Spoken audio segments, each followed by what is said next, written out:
Eh.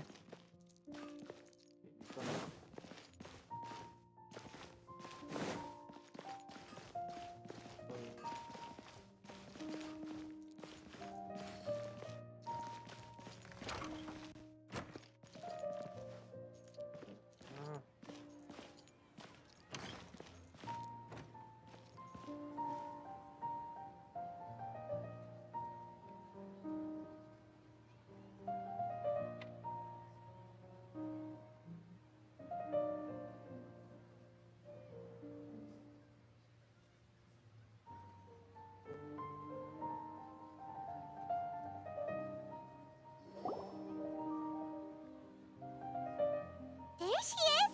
Dinyarzad! We're back!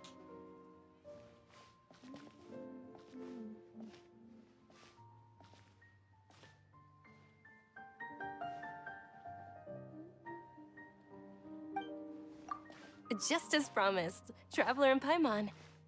I'm so glad that you two came back to celebrate Lesser Lord Kusanali's birthday. Indeed. The festival's tomorrow. We've been preparing for so long that I can't help but feel a little nervous. There's no need to be nervous. Paimon's sure that Lesser Lord Kusanali will feel everyone's gratitude.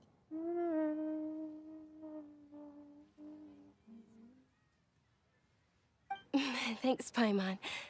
I hope that everyone who comes to the festival will also have a good time. Speaking of which, did you manage to make your way to Port Ormos? Discover anything over there? Of course we went. A lot of things happened there.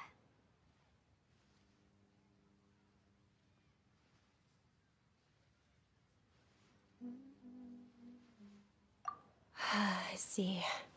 Sounds like you two had another exciting adventure. If there is another chance, I would love to join. My lady, if you went to Port Ormos in your current state, we'd both be in for a lifetime of trouble. Dia! You were eavesdropping! It's called covert protection. Keeping an ear out for what's going on around my employer is part of the job. It's all right, Dia. I merely said I would like to go. I know better than to think my body could handle it. The festival's tomorrow.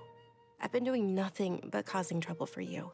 So Dia, please take some time to relax. I'll be fine. Even when you put it that way, it still doesn't feel right. Don't worry, my guardian knight. Okay, fine, but only tonight. Tomorrow's a big day, and many no-good scumbags are gonna try to take advantage of that.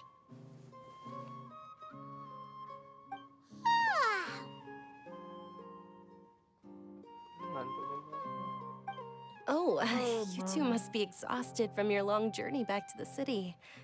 My apologies for not realizing this sooner. I've already prepared a room for you to rest. Please follow me. Whoa, you're so thoughtful. Paimon's so ready.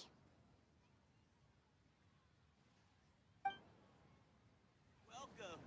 Get your spices here. We got all kinds.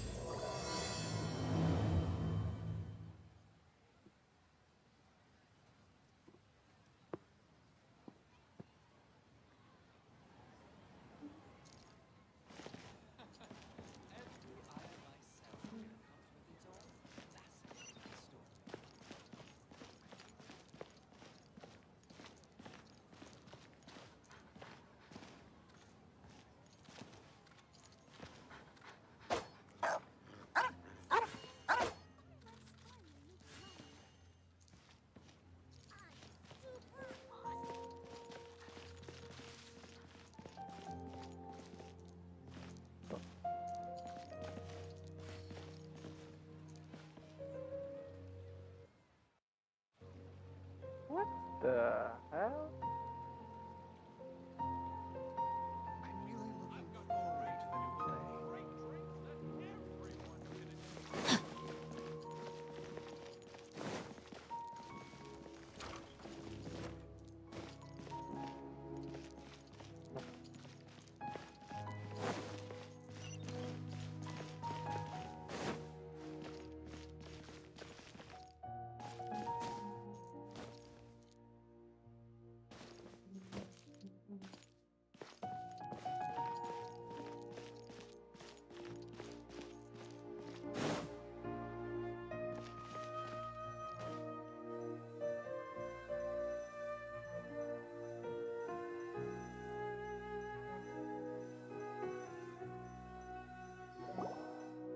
Here we are. It's also fairly close to where I've been staying. It looks really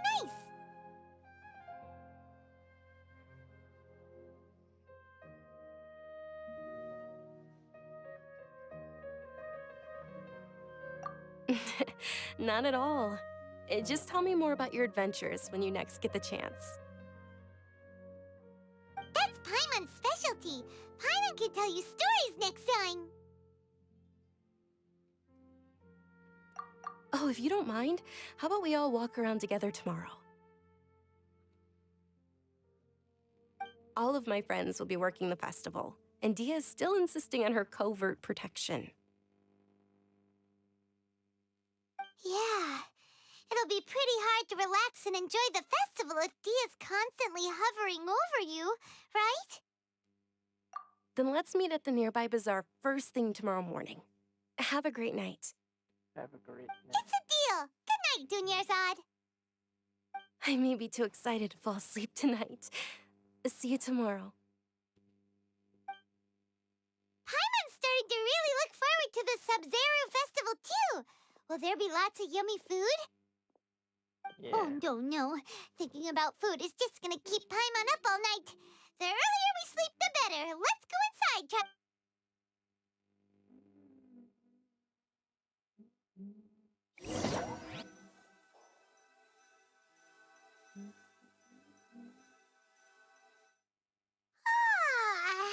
Did we oversleep? We should go meet Dunyarzad right away.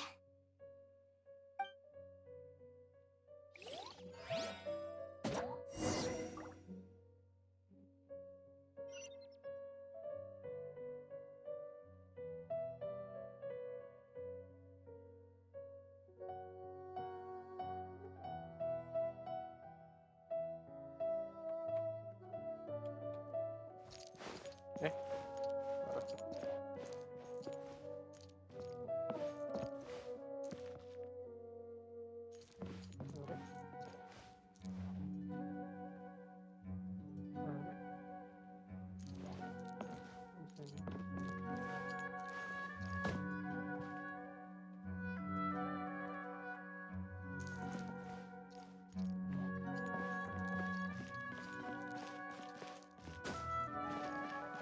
Time to act.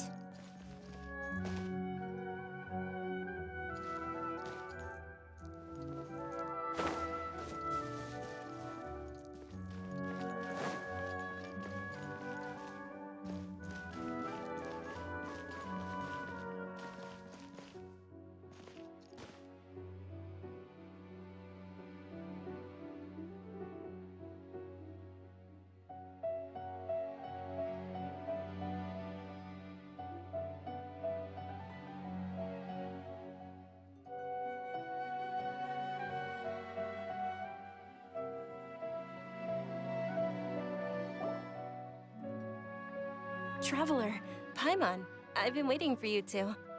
Good morning, Dunyarzad. We must have overslept a little bit. Not at all. I arrived early.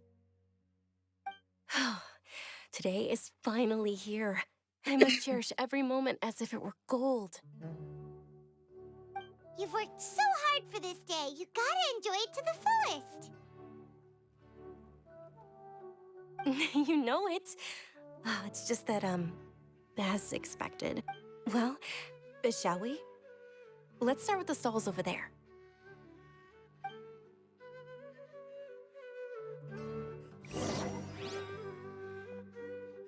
Many vendors came out of the blue to support the event, and they insisted on covering costs themselves. Let's go give them some business.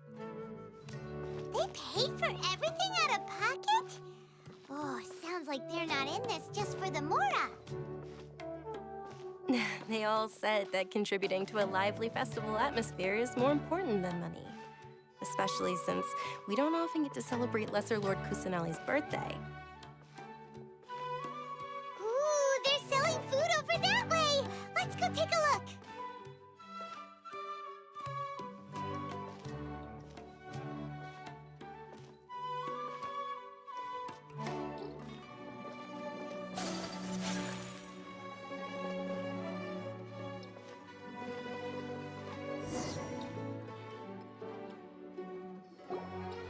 This is a stall offering foods from the Haftmewa feast. Oh, you could tell straight away. I thought most people nowadays wouldn't know. Mushrooms, flowers, and all kind of fruit? It's all vegetarian stuff. Aw, Paimon's a little disappointed. So, what's the Haftmewa feast you mentioned just now? It's another Sub-Zero's festival tradition. People used to set their tables with 7 different foods. Generally speaking, the most common selections were foods like Rukashva mushrooms, Nilopala lotuses, Sumera roses, Sunsetias, Kapulatas, Hara fruits, and Zaytun peaches. So, the Sub-Zero festival is a vegetarian holiday? You don't have to be a vegetarian to enjoy the spread. We just use the 7 foods to symbolize the 7 virtues of the Dendro Archon. Wait, but if that's the case, if Sumero uses vegetarian food to represent the Dendro Archon, then wouldn't the Pyro Archon's festival be full of food like roasted fowl, juicy meatballs, grilled steak? Oh, Traveler, we have to go to Natlan as soon as possible! I hope your wish comes true one day, Paimon. Thanks! Alright, how about we also check out some of these other stalls?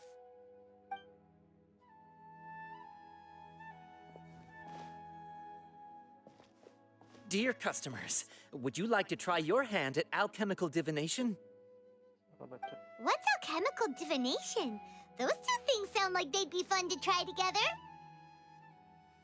Right? I thought the same when I first heard about it. It is said to be a mysterious craft invented by none other than Lesser Lord Kusanali herself. So, how does it work? It's quite simple. After you give me any 2 alchemical reagents, I'll use them to perform a random transmutation. Sure sounds random. So random that it will probably fail. That is precisely what we need. After the transmutation fails, your one and only diviner here will interpret the remnants. Well, according to Lesser Lord Kusanali, everything is interconnected, and all that occurs can be traced back to fate. You could say this is a pearl of old wisdom. Why does everything sound so much more credible when Dunyarzad says it? Are you guys working together? So that's the true wisdom behind it. This young lady sure knows her stuff. So, how about it? Want to give it a try? No. I don't have the Mora. Hey, yo, what the hell, man? Trouble. Yeah.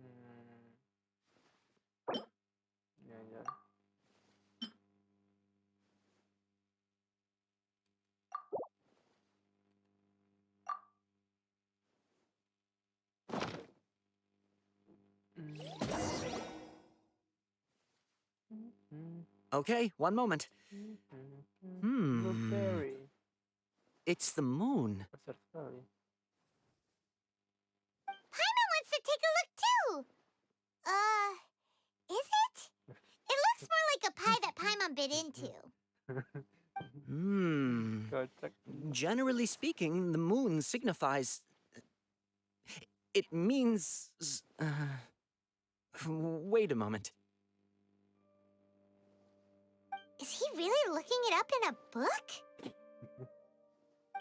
Oh, I remember now. It means illusions and lies. Jauh dari bukan. Illusions and lies? That sounds rather ominous. Yes, but this book says that if you trust your intuition and overcome your fears, the sun will surely rise. He's not even trying to hide his book anymore. Naturally, fate will only ever show you the beginning of a journey. It is up to you to forge your own ending. Oh, thank you so much. I'll keep that in mind. Oh, it's nothing. I'm just learning as I go. Guess that was still pretty interesting. Okay, on to the next stall.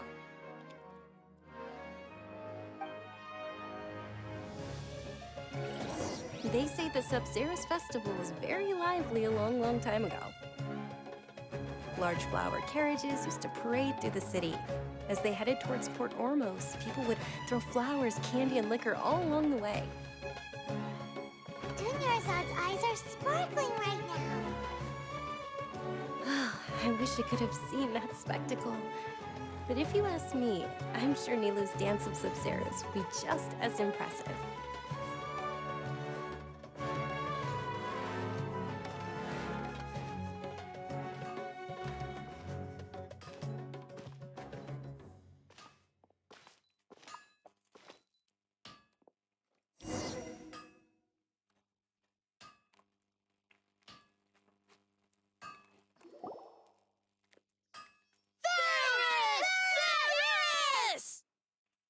Attention! Soldiers, fall into formation if you want any Yalda candies.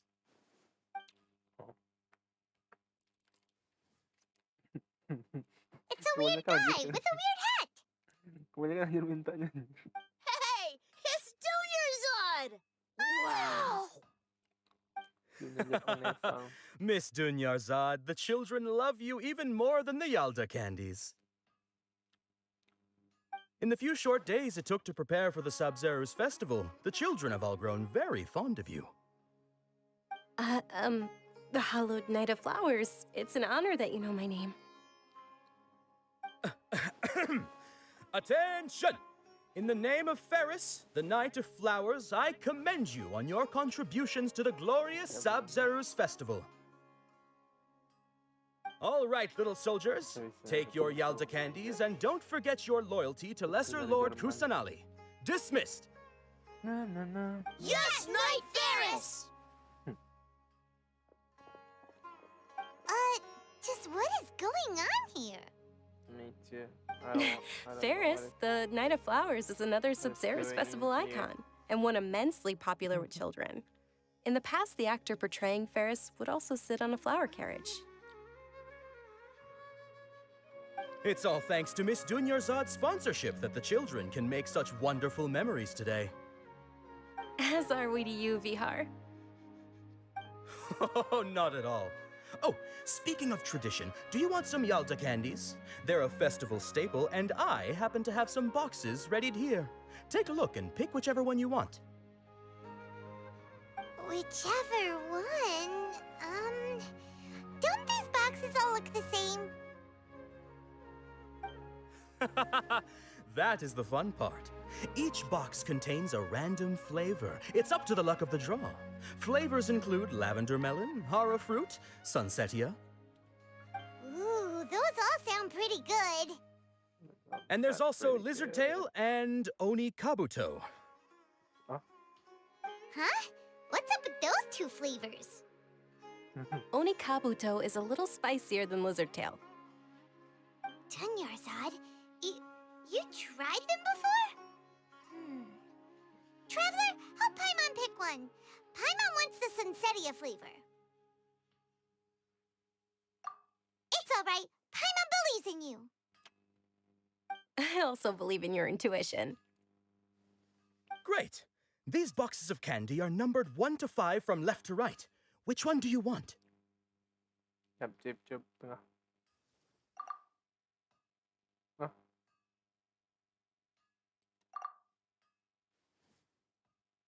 Tiga, empat. Yes, tengah.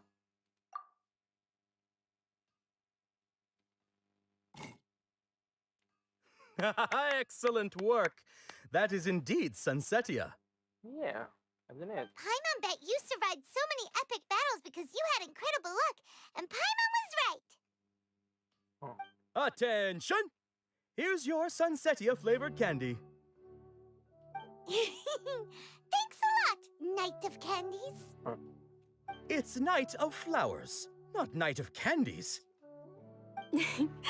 Paimon really wilted the carriageless Knight of Flowers. They all basically sound the same. We got our candy, so let's keep going. Oh, actually, I just remembered that I left something behind. Since you're here, can you come with me to get it?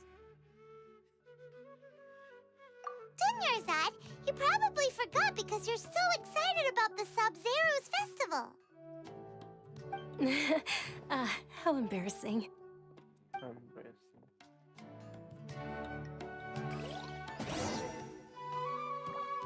Things can go on like this.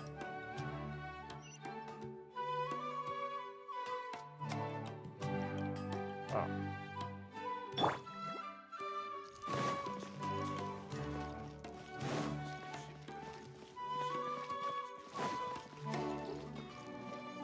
Body and mind.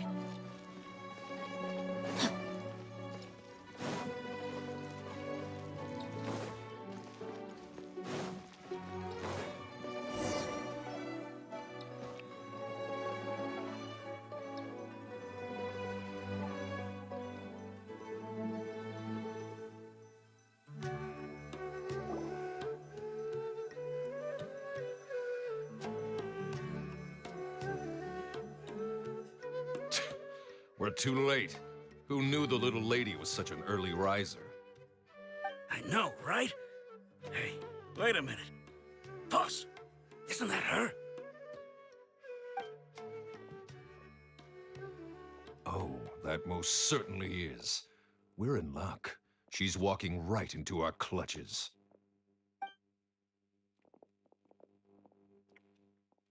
Those Eremites don't look like they're up to any good. Who are you? I don't believe the Homayanis hired you. That's right. We haven't received any of their mora, but I wonder how much the Humayanis would shell out to get you back. They're a gang of kidnappers! Traveler, hurry and protect Dunyarzad! Hey, did you scumbags even consider that the Homayanis might have hired a merc that outclasses you? You're Dia! Dia the Flame Mane! No wonder we mercs haven't heard anything about you for so long. You sold your unruly mane to the highest bidder. Don't speak so disrespectfully. My family started working with her as gratitude for her past kindness to us. Don't worry about it, my lady. Just some friendly banter between mercs. One punch and those rabid dogs will expose themselves for what they really are. Aren't your claws all dull by now? Don't get too cocky!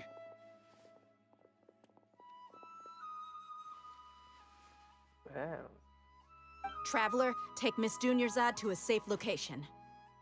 No, we're gonna stay and help. There's too many of them. You're right. All right, fine. Please be careful, Dia. Don't waste your time worrying about me. This is my job. Look out for yourself. After I've wiped the floor with them, I'll go find you all.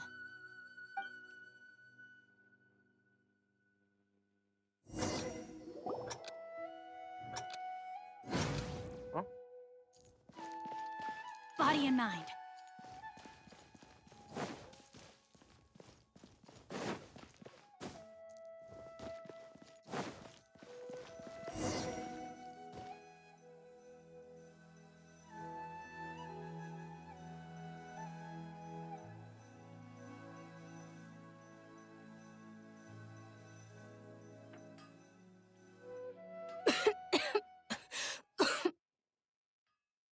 Dunyarzad.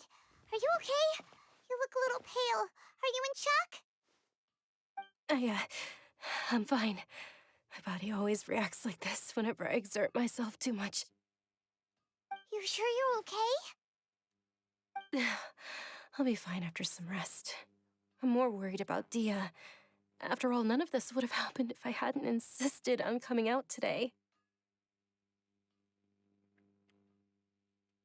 Yeah, don't worry.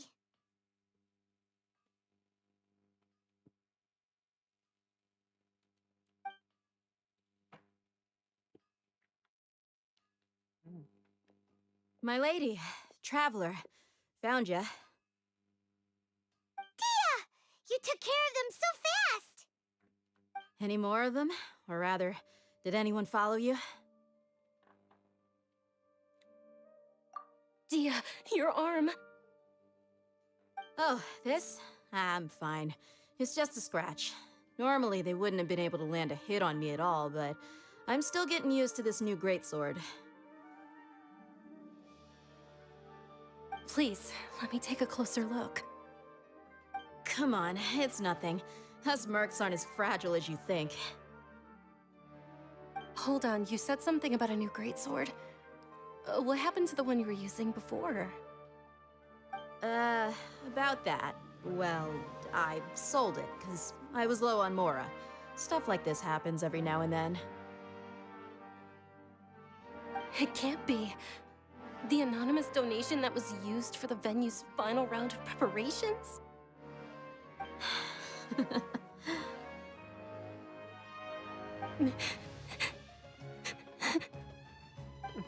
Hey, Miss Dunyarzad, I wasn't trying to make you cry, and I'm not gonna lose my commission because I made my employer cry, am I?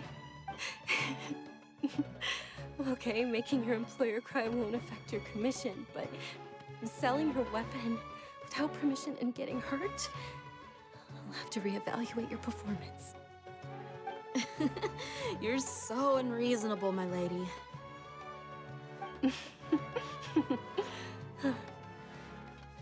Thank you very much, Dia.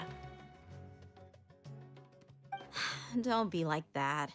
I get embarrassed really easily.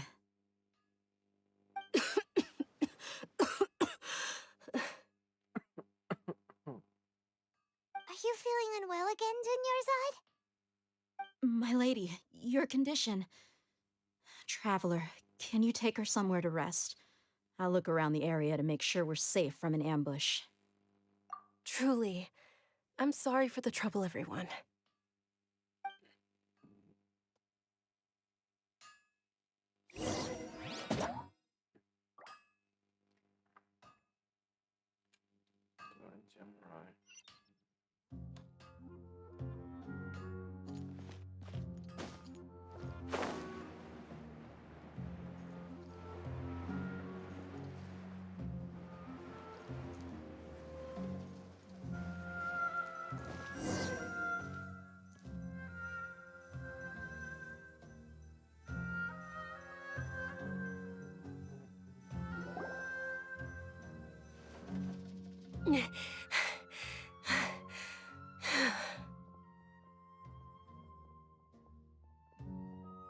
Are you feeling better, Dunyarzad?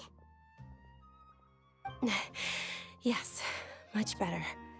Just give me a few moments and I'll be good to go. I didn't realize you were concerned about it.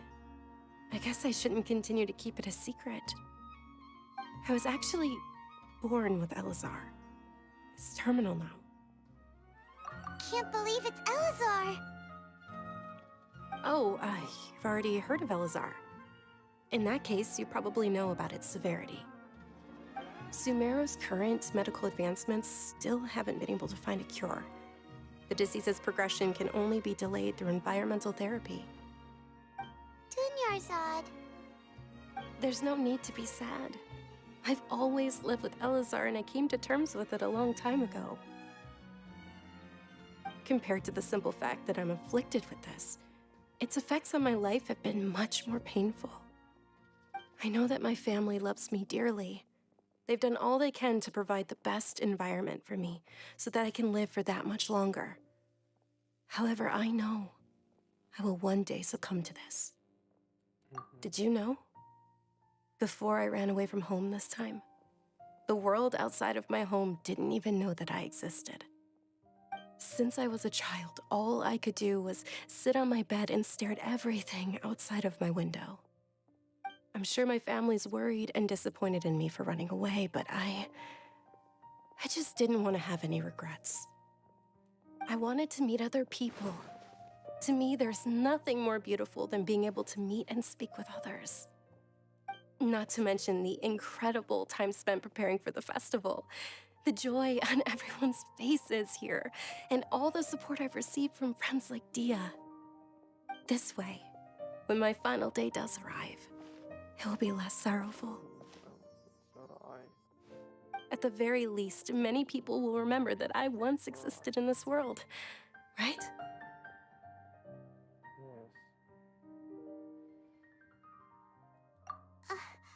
As long as you don't forget Paimon, Paimon also won't forget about you.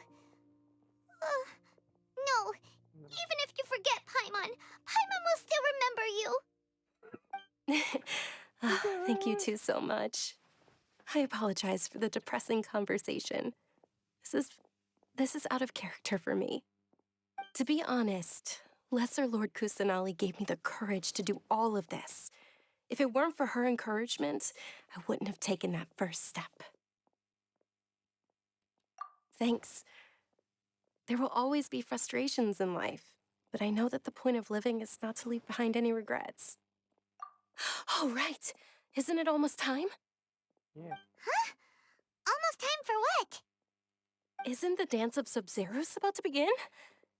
It's the part of the festival that I've been looking forward to the most. Nilou will recreate that legendary scene with her most splendid dancing. And the Sub-Zeros festival will conclude amid everyone's applause and blessings. And with that, my wish will also...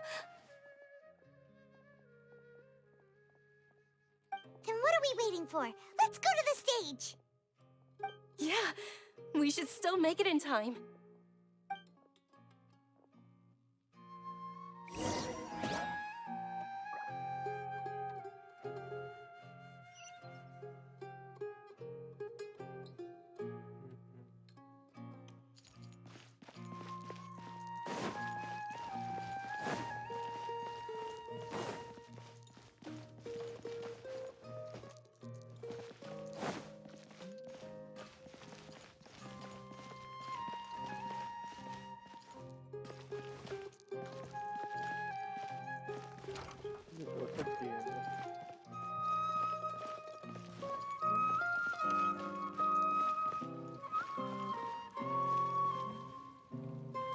Jadi sedih anjir.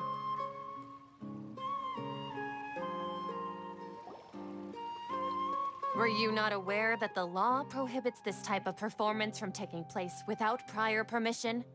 Over there! Someone's yelling at Nilou! I think I just saw the Academia's Grand Sage. Why is he here in person?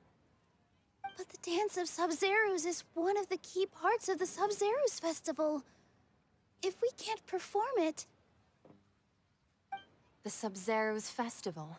The law also prohibits the private hosting of large-scale religious festivals. Only the Academia can host such an event. If you continue to resist, we will have to order an investigation into every single event organizer. The Grand Sage has already granted you much leniency. I advise that you exercise tact. How did things turn out like this? The Academia was originally responsible for the Sub-Zeros festival, but they failed this responsibility for many years. I need to speak with them. This is a hard pill to swallow, but you're right. Things would only get worse. So keras. Art, dance. Aren't you ashamed of pursuing such frivolous and meaningless activities in this land of knowledge and reason? Our Archon created the utopia that is Sumeru City for all scholars who sought validity, verity, and truth, while people like you wish to defile it. No. I believe that our Archon never rejected the arts. Even the goddess of flowers dedicated a dance to her. With your lack of intellectual credentials, I do not believe you are qualified to debate with me. What you should be doing is finding workers to tear down this ridiculous eyesore. When we return, have the scribe draft an ordinance before the next Nyargarbaha Day that prohibits public art performances. We will announce it to the public later via the Akasha. Understood. I will inform him when I return. The Sub-Zeru's Festival. Go celebrate the birth of that god to your heart's content. Nilou, are you okay? Oh, Dunyarzad. You all saw that just now? The Grand Sage ordered us to stop the performance. Yeah. Let's go somewhere the Academia can't find us and perform there. But how do we let everyone know? And what about the atmosphere on the stage? Or we could get people to block them off so they can't interrupt the performance. No. They just threatened to investigate the organizers. If we were caught... Nilou, it's all right. Don't worry about it. Don't worry about it. But you've been looking forward to the Dance of Sub-Zero so much. And I know how important this festival is to you. I don't want you to have any regrets.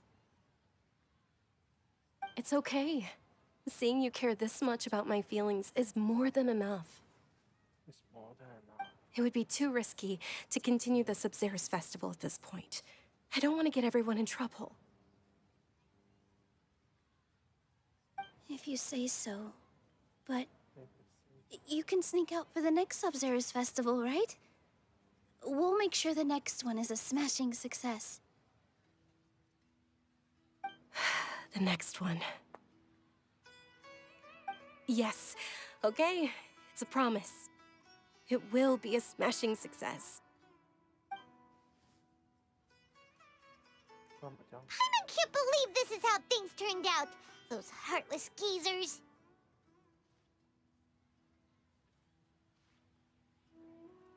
It really is okay. There's nothing we can do about it. Still, I'd be lying if I said I had no regrets. I would have loved to see Nilou's dance.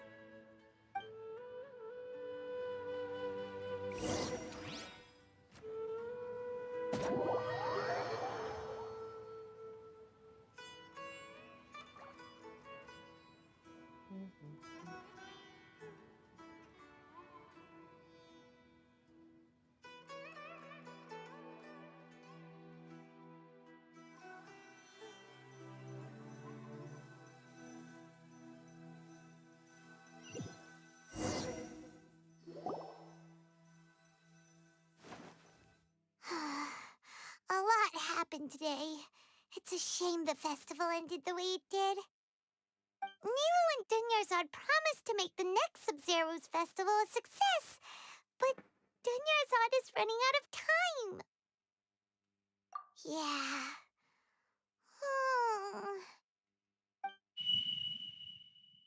All connections have been secured to construct the most stable framework possible. The project has entered its most critical phase.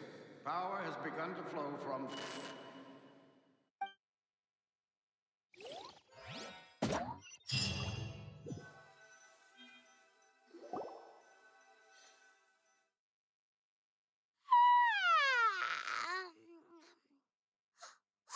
We're gonna be late! It's all because you wouldn't get out of bed! We should go meet Dunyarzad right away!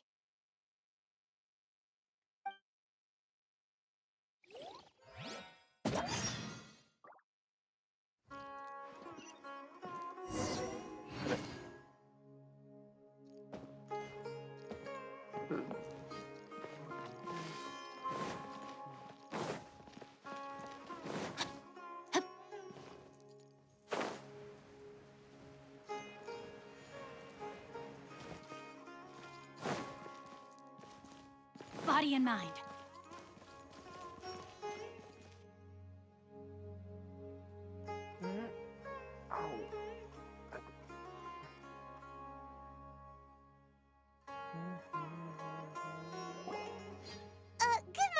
Nurzad.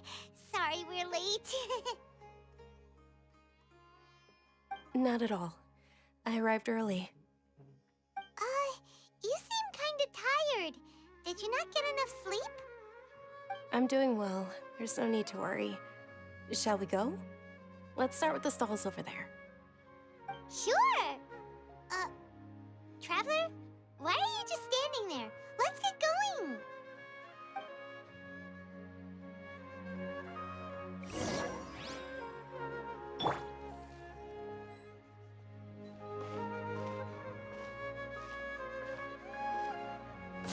Ooh, they're selling food over that way! Let's go take a look!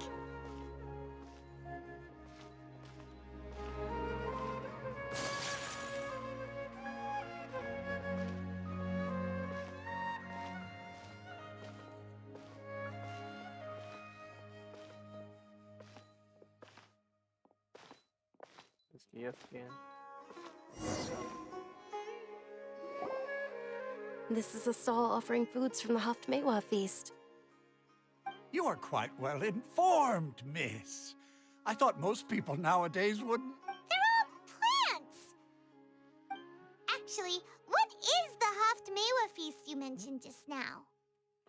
It's one of the Sabzerus festival's traditions. People used to set their tables with 7 different foods to symbolize the 7 virtues of the Dendroarchon. Remnants appear to be in the form of the moon. Really? Paimon thought it looked like some kind of food.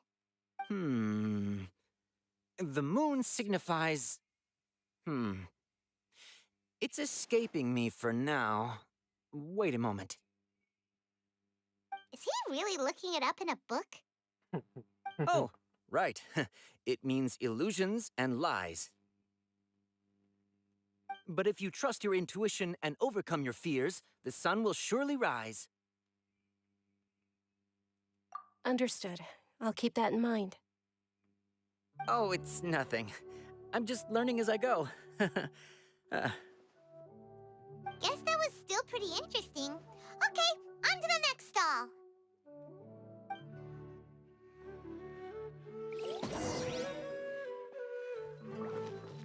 So, where to next?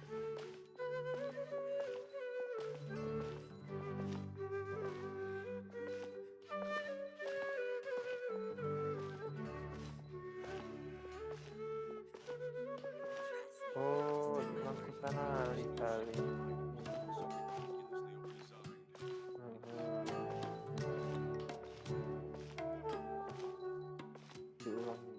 Diulang lagi udah. Oke.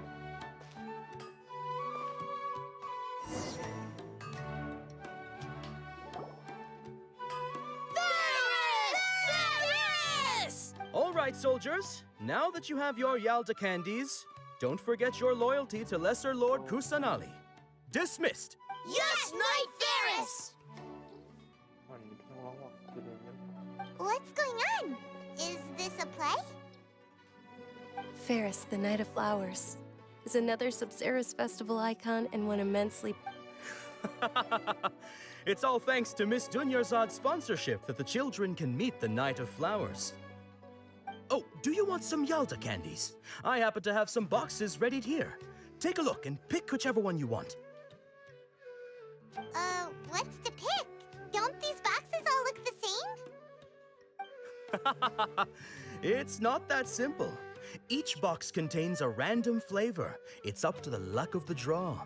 Flavors include lavender melon, hara fruit, sunsetia. Ooh, how interesting. And there's also lizard tail and oni kabuto. Ugh, why do those flavors even exist? Traveler, help Paimon pick one. Paimon wants to eat the Sunsetia flavor. Great! These boxes of candy are numbered 1 to 5 from left to right. Which one do you want?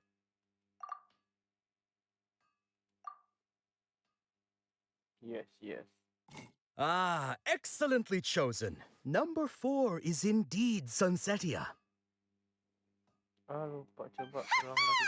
Paimon bet you had incredible luck, and Paimon would... Itu kan udah apa anjir?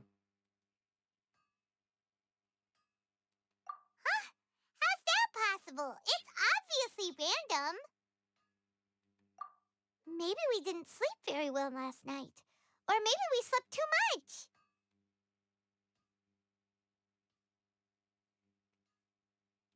Oh, sure. Huh? Where are you going? You're just gonna...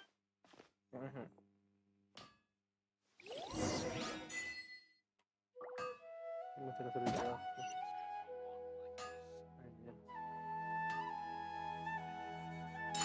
Take flight!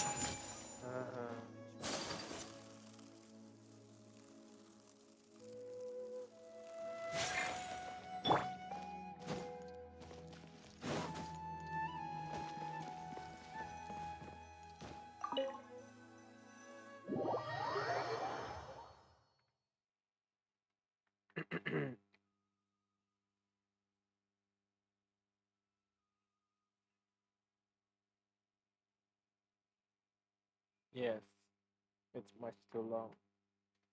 What if...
A feeling of deja vu?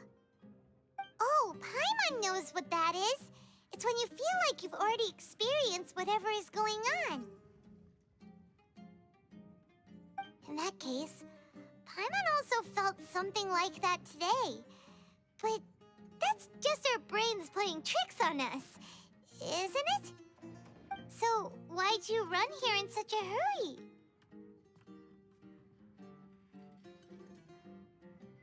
So that's it. You're intentionally doing things you usually wouldn't and seeing if you still get that same feeling of deja vu. Welcome, you two. Are you here for lunch? What would you like to eat? Got it. You don't look like you're from these parts, but I gotta say, you've got good taste. I'll give this order to the kitchen. Charcoal-baked Angelina cake? Isn't it that burned thing that didn't look tasty at all? Oh, Paimon understands what you're trying to do now. You'd never normally order something like this.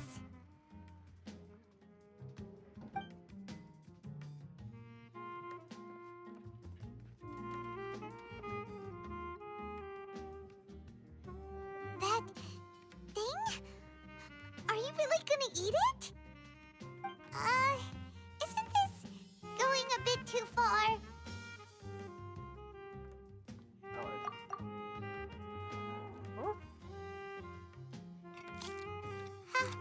How was it? The look on your face is telling Paimon that it tasted awful. Then, you mean... That's impossible! We were just talking about how gross it looked! So, would this be a case of taste bud deja vu? Paimon also gets the impression that we've been here many times, even though we aren't regulars. How about we go out again and try some...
Hey!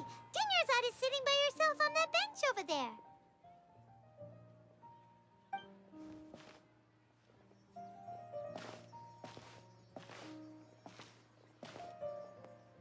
What a coincidence, Dinyarzad. We meet again. Why are you sitting here all by yourself? Oh, I ran into some kidnappers just now, but thankfully Dia came to my rescue. I started to feel unwell after that, so I sat down here. Kidnappers?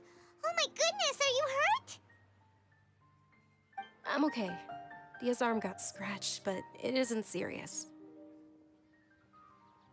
Whew. That's a big relief. But, Dunyarzad, you seem a little down today. It's the Sub-Zero's festival, and you've been looking forward to it so much. Not at all. I've always been like this. Excessive physical exertion or strong emotions tend to aggravate my illness. Besides, no matter how amazing today may be, it is but a single day. After however many more days, my time will come to an end.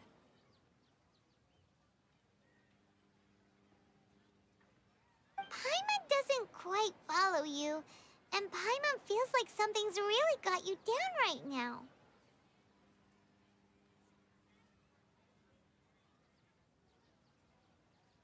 It really is fine. I don't mind.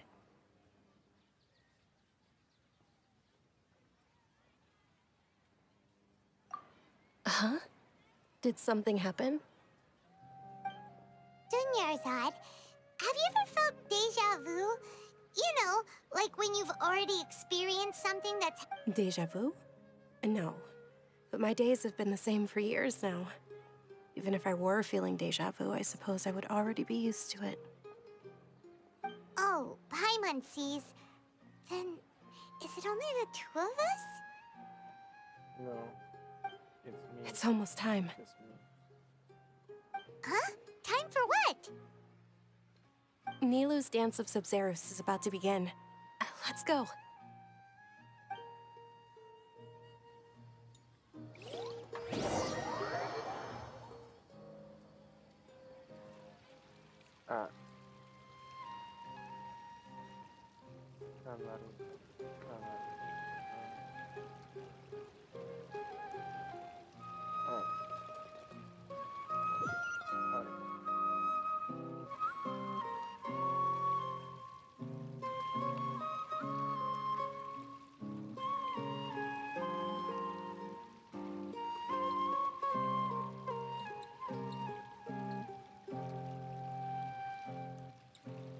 With your lack of intellectual credentials, I do not believe you are qualified to debate with me. What you should be doing is finding workers to tear down this ridiculous eyesore. When we return, have the scribe draft an ordinance before the next Nyagarbaha Day that prohibits public art performances. We will publicly announce it later through the Akasha. Understood. I will inform him when I return. The Sub-Zerus Festival. Go celebrate the birth of that god to your heart's content.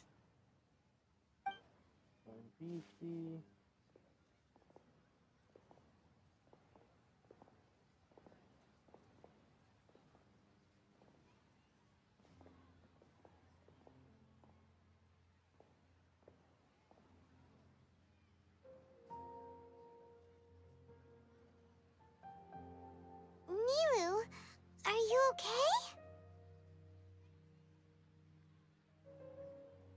Oh, Dunyarzad. The Grand Sage ordered us to stop the performance. It's okay. There's nothing we can do about it. But you've been really looking forward to this. I don't want you to have any regrets. It truly is unfortunate, but I don't want to cause trouble for anyone. Didn't the Grand Sage say that he might investigate the organizers? True, but... Well, okay. I'll just have to try again next year. The next festival. I probably won't be around by then. Wait, what did you just say? No, nothing. I'll be heading back to rest. Thank you for your help, everyone. Paimon can't believe what those heartless geezers did!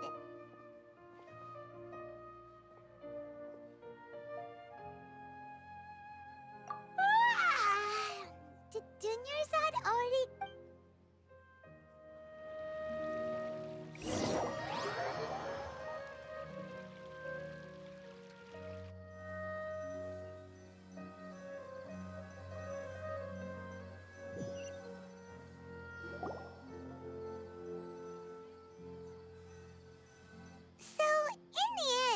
You still couldn't figure out what that deja vu feeling was all about?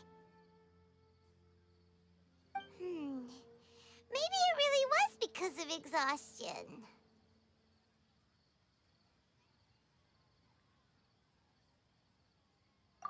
Same here.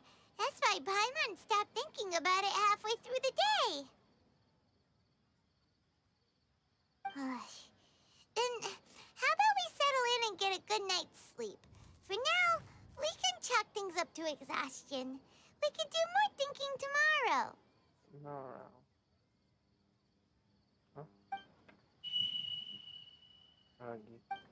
Observing a modest drop in the output of Jnana energy, but values still remain within normal parameters.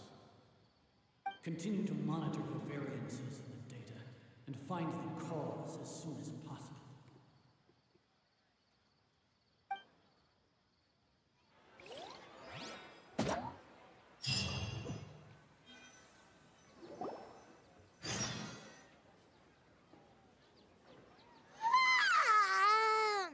Why does Paimon feel so tired after so much sleep?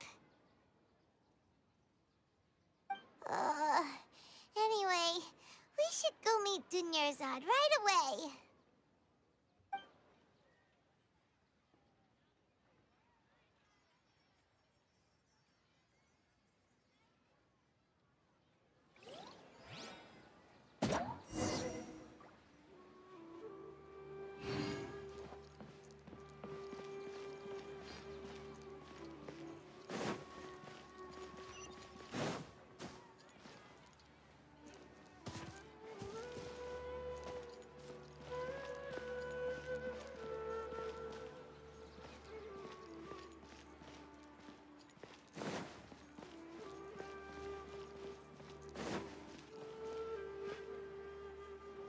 After all.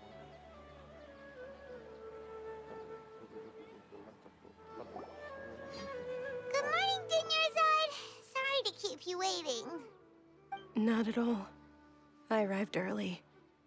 Huh? Paimon thinks you sound kinda tired. Did you not get enough sleep? I'm doing well. There's no need to worry. Shall we go? Great idea! Let's get going. Traveler?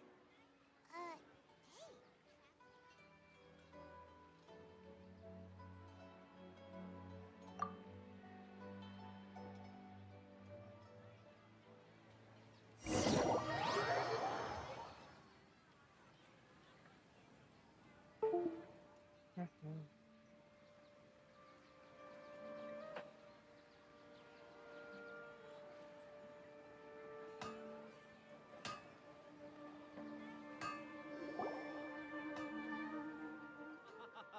It's all thanks to Miss Dunyarzad's sponsorship that the children can enjoy the Sub-Zero's festival.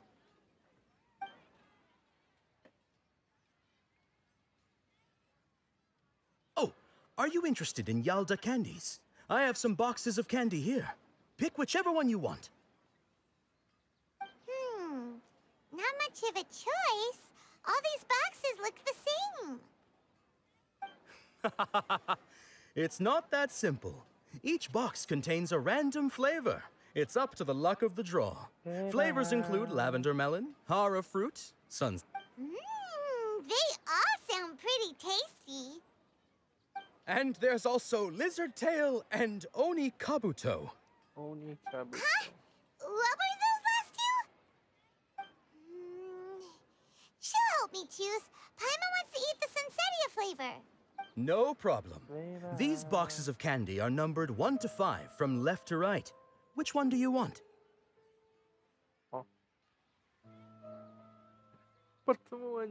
Oh, I like your confidence. No hesitation at all.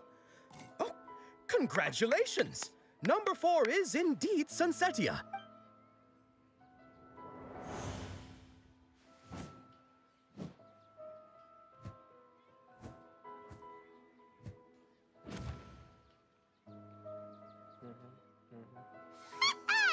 Paimon knew she always had incredible luck.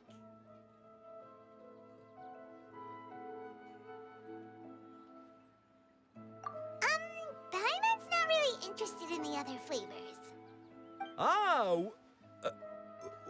Wait. How did you know? Don't tell me that you already knew which flavor was in each box. Yeah. What? She was right about all of them? That couldn't have been luck. How is this possible? I packed all those boxes this morning and they've been sealed ever since. You couldn't have known beforehand. Mind reading? X-ray vision? Or some kind of magic trick? This is way too freaky. Tell us what's going on. Since when did you get superpowers? Traveler? Oh. Yang tadi itu Nahida. Iya. Hey, where are you going? Hey, what the hell, man? Ada Nahida. What's going on? Did you see something? Yes, I just Nahida. Us leaving Dunyarzad without letting her know is kinda rude, you know. Anjir Nahida, anjir. Oh, what the hell, man? Benar dapat Nahida, cowok.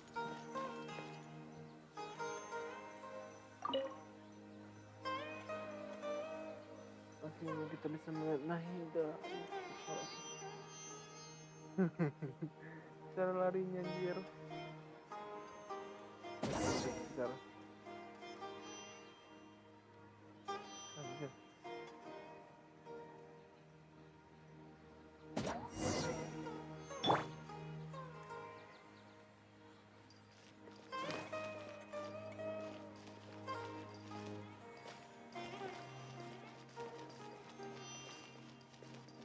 Ini.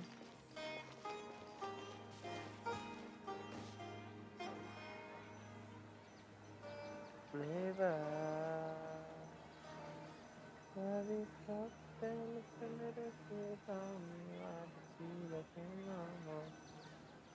Kimi kimi yo koso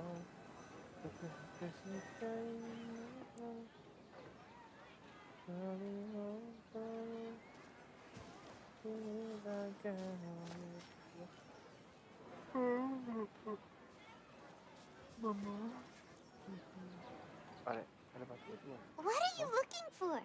Why did we come here? Why did we come here?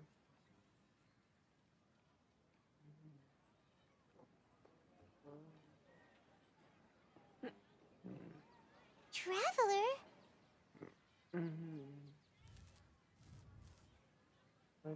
Itu di sana dia, hah? Kayak gitu. That's...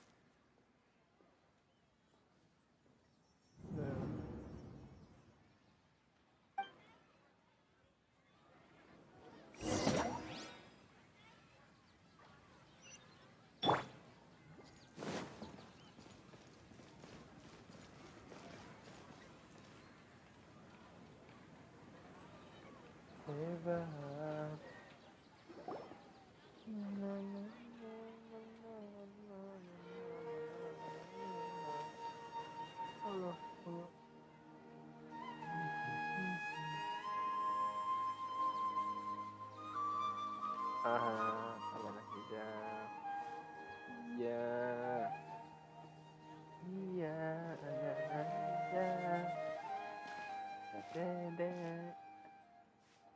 Dedek tua. Look! That's...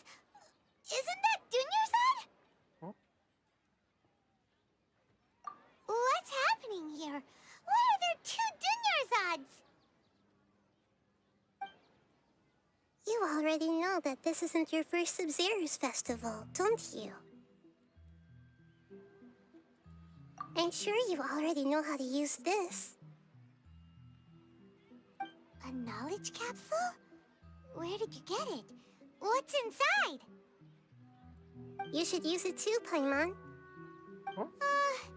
You know Paimon?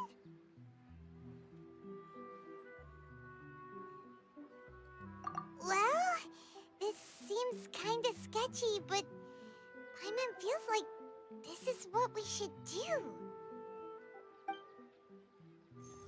Anjir, pantas kamu gila sampai gila. Ini kayak gini yang badannya goblok. Diulang sampai goblok. What the? Diulang sampai gila. This is our 20th time at the Sub-Zero's festival? Huh? No. The 30th? 40th? Just how many times have we been to the Sub-Zero's festival? Have we been trapped in a single day? If it weren't for you, we wouldn't have even realized.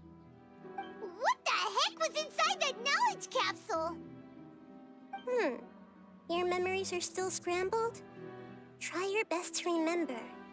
This isn't the first time we've met, and I answered that question a long time ago. Let Paimon think. Oh, it's coming back. Meeting you was the real catalyst for restoring our memories, and the knowledge capsule was just your means of showing our minds the way.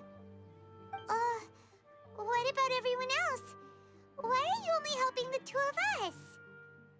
Your sense of deja vu is stronger than everyone else's, yes?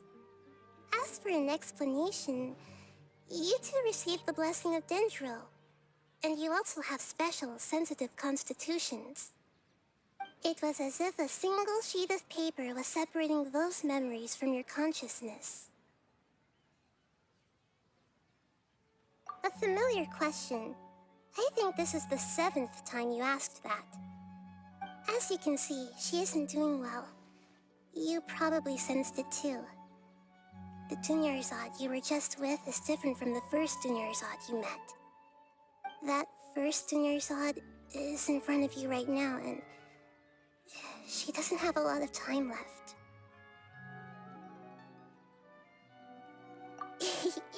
Looks like you're almost done sorting out your brain. Oh yeah, I'm Nahida. Nahida. Good, you passed the test. What's happening? You can awaken our memories, and you seem like you know what's going on. Oh, wait, please don't tell Paimon even you don't know. Everything in this world runs in a loop. This cycle is called the samsara. You, me, and everyone else are all stuck inside the one-day samsara. Kawaii. As for the truth, that's on you to find out. If you were told the truth instead of discovering it yourselves, it would literally blow your minds. I don't know how you'd be after that. I can only give you surface-level help, like bits of information and subtle hints. For the rest of the time, I'll be doing all I can to slow down Dunyarzad's illness. She looks like she isn't doing well at all. Her illness gets worse after each Sub-Zero's festival. If we can break out of the samsara, I might be able to save her. But as things are right now, she's just a small bird in the sky that's about to lose its last feathers. All I can do is raise a gale to delay her fall. You sure love to use weird analogies. Analogies are wonderful tools. They let you use existing knowledge to understand unfamiliar things. Okay, so, with what you know so far, what do you think the truth is?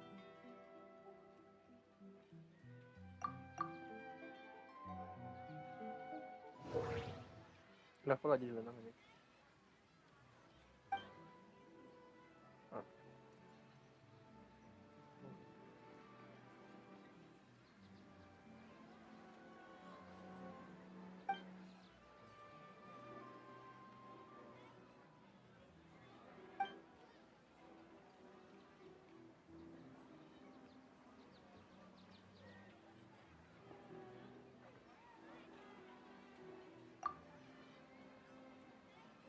Grand Sage said, go celebrate the birth of that god to your heart's content. Did he mean something more?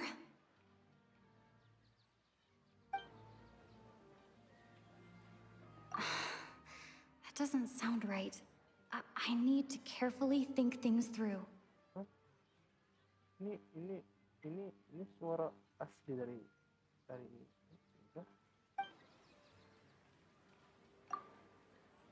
We've already experienced the Sub-Zero's festival many times. And the day of the festival seems to be in a perpetual samsara.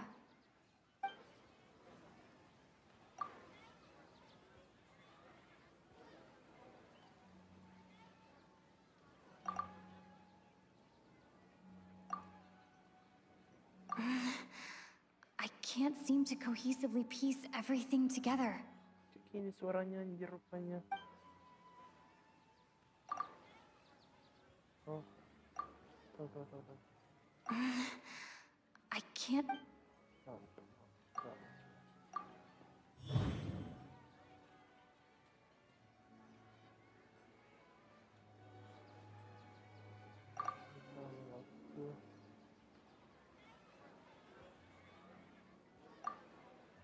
The moon, illusions, and lies.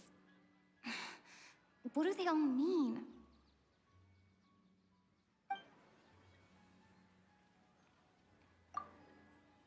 My mind feels exhausted, even though I haven't done too much thinking. What is going on?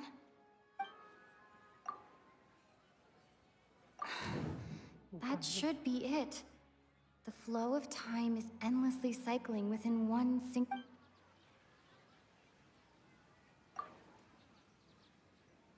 What's happening right now seems to have happened before. This feeling has been getting stronger and stronger.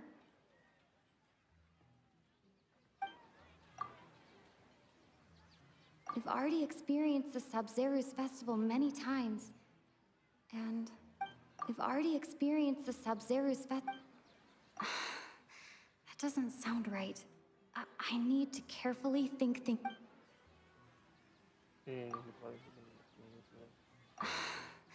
That doesn't sound right.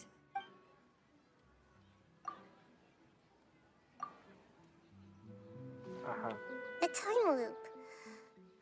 You've given similarly wrong answers in the past.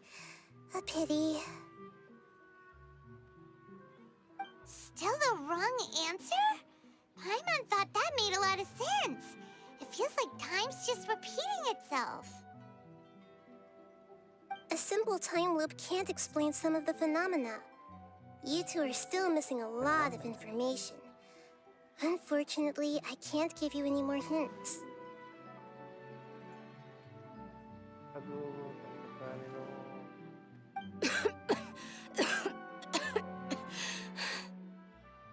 Dunyarzad. The Sub-Zeru's festival is happening every day, but that doesn't mean we can waste an infinite amount of them. Hurry and find the truth before today's festival ends.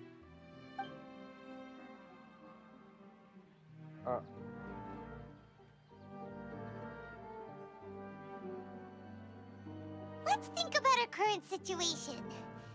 To save Dunyarzad, we have to escape the samsara of the Sub-Zeru's festival. And to do that, we need to figure out what's happening. The truth. The truth. Nahida rejected the idea of a time loop, so we must have missed something, right? Paimon's memories say that we've already done this many times, but let's go talk to people again. It's more productive than sitting here and scratching our heads.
Time to act.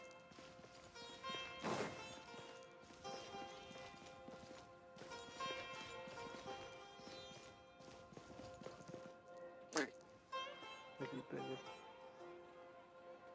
Sorry. Hey there! Hey, it's you guys again. Where's your cultured friend? I see. Did you come back to buy something? I guarantee the freshness of my products. I harvested them from the forest just yesterday. Huh? What brought this about? I hurried back from the forest yesterday, and I'm selling produce here today. I haven't felt anything strange. To put it another way, if you really think about it, was yesterday truly yesterday? What kind of philosophical nonsense is this? Didn't you know that no one dreams in Sumeru? Go somewhere else if you want to find someone to daydream with.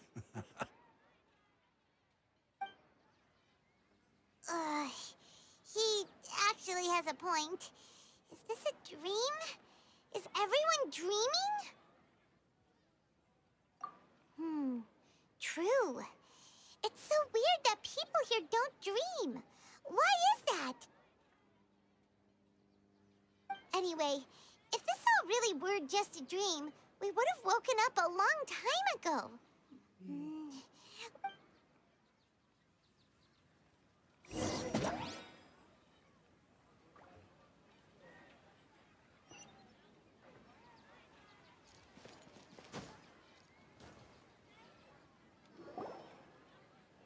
Oh, it's you two. Was my divination so accurate that you felt compelled to compliment me in person? Ooh, I knew it!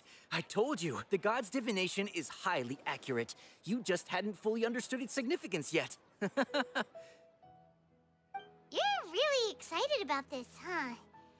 That's exactly why we came back. Help us better understand it. Help you better understand it? Well, that isn't exactly what I excel at. So, you're admitting that you don't have a clue? Anyway, what kind of situation did you get into?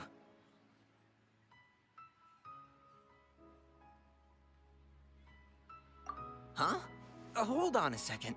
I thought you guys just lost your wallet or fell for a scam. What you just said, are you serious? Does that kind of thing actually happen in real life? Paimon knew you weren't going to believe it. Marvelous. Truly marvelous. I believe you. Recall the interpretation of your divination. The moon, illusions, and lies. It really felt like an omen. When you say it like that, the divination does sound like it's related to what's going on. Can you read any more into it? I believe that the Archon's revelations are never more than vague hints. Anything more specific is beyond the reach of mere mortals. The book only says, if you trust your instincts and overcome your fears, the sun will surely rise. So that's how it is. Looks like fortune-telling is just fortune-telling. It's no good for practical problems. We haven't made any progress. Who else can we talk to?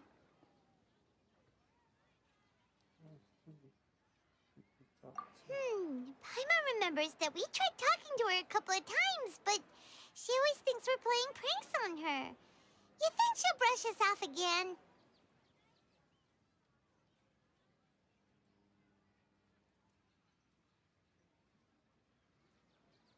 Yeah, if we tap into Dia's strong sense of responsibility as a mercenary, then she'll definitely take us seriously. At this time of day, Dia's probably just finished beating up those kidnappers. Let's go find her.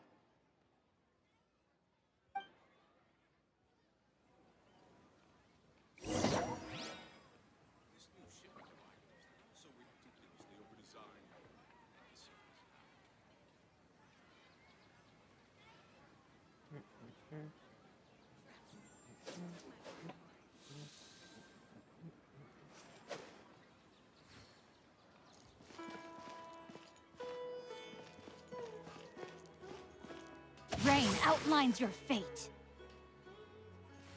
Tinggal lanjut.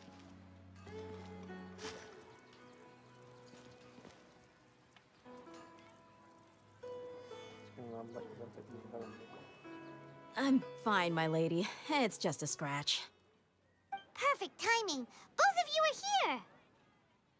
Paimon, traveler, you came at just the right time. Listen, there was a dangerous Huh? You saw? Then why didn't you jump in earlier? If someone was protecting Miss Dunyarzad, I could have went all out. Anyway, can you do something for me? You want the traveler to take Dunyarzad somewhere to rest up while you check to see if there's still any kidnappers around. Did Paimon get that right? How did you know what I was going to say? We need to say something convincing.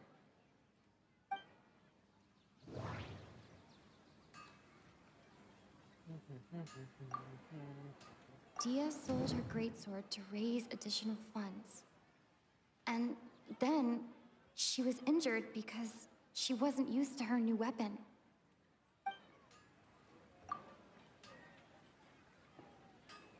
Tell her, Traveler!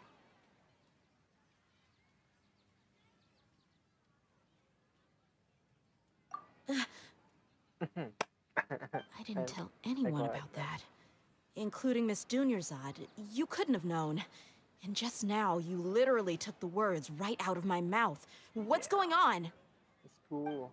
All right, so this is the situation. Enggak.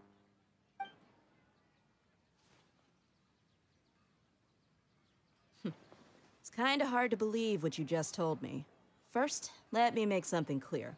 Most of us desert dwellers might not be the scholarly type, but we do have basic common sense.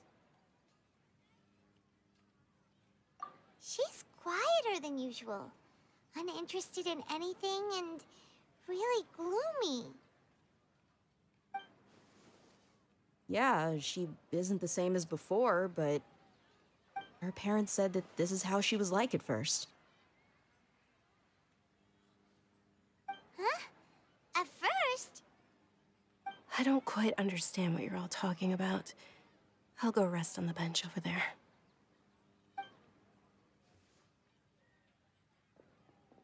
My lady, are you angry?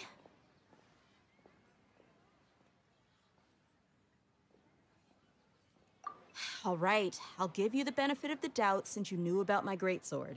Let's make this a quick trip. Miss Dunyarzad isn't completely safe here.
Time to act.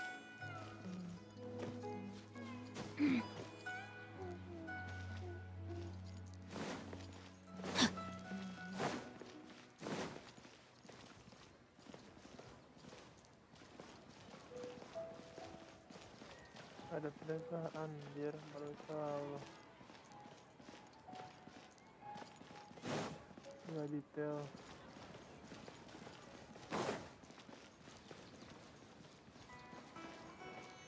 Wah.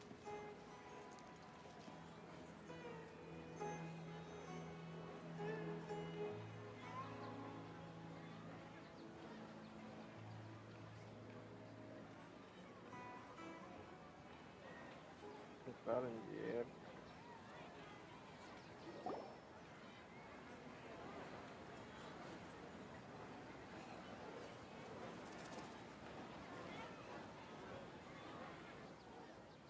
Nahida, we brought a friend. Are you busy? Anjing di lantai. I thought I told you that it won't help to bring anyone here. We just wanted her to see the real Dunyarzad's condition. The real Dunyarzad? Where and who are you talking to? Huh? I told you that you two are special. Other people can't see me or Miss Dunyarzad here.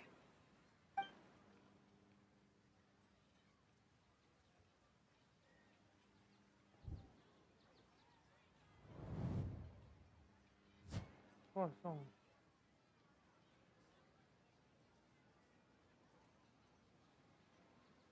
Hold on. Over there. Is that? Wow. How perceptive. Does she have invisible antennae? Miss Dunyarzad, she's lying down here, isn't she? How's she doing? Her condition's really bad, and she's basically in a coma. How did you know she was here? I can sense her aura. There are also lingering feelings of something like regret or disappointment. What happened? Do you believe us now? The Sub-Zero's festival has been repeating itself. So, you think the sages are behind this? Yeah, they've always been against us. Wouldn't surprise me if they're using the Akasha to intentionally repeat the Sub-Zero's festival as a sick joke. You have a point. Aside from the Dendro Archon, the Academia's sages are the only ones in Sumeru who could pull off something like this. Maybe there's more to the Akasha than we know.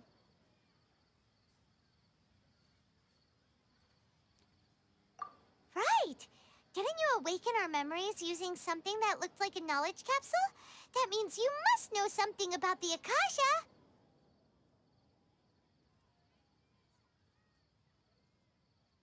The Akasha relies on the power of a gnosis to operate, as it is the manifestation of the God of Wisdom's power. It compiles the wisdom of the entire populace, and it grants knowledge to the people. A gnosis could do that? No wonder the Akasha is so magical. It's being powered by the gnosis of Sumeru's Archon. So, this Nahida you mentioned, what did she say? She said, and Paimon quotes, "The Akasha relies on the power of a gnosis to operate, as it is the manifestation of the God of Wisdom's power. It compiles the wisdom of the entire populace, and it grants knowledge to the people." Compiles the wisdom of the entire populace and grants knowledge to the people. Wait. Wait. I get the grants knowledge part. That's what people have always used the Akasha for. But compiling the entire populace's wisdom? How does that work? Did she mean that the sages enter new knowledge into the Akasha?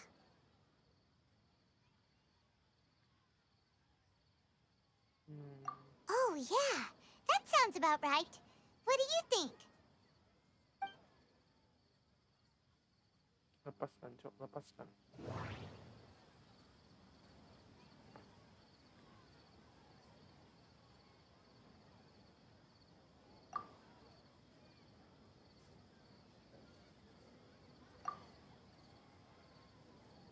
My mind feels exhausted, even though I haven't done too much thinking. What is going on? What's going on here? My mind feels exhausted, even though I haven't done too much thinking. Okay, Nahida said, "The Akasha relies on the power of a gnosis to operate, as it is the manifestation of the God of Wisdom's power. It compiles the wisdom of the entire populace, and it grants knowledge to the people."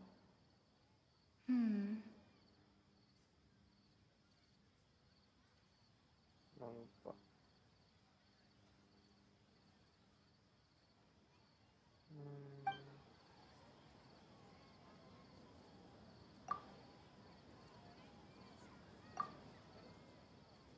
People in Sumeru don't dream. What a strange phenomenon.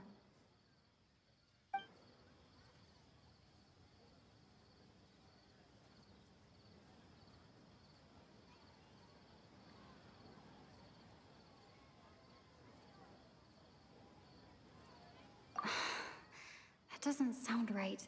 I need to carefully think things through.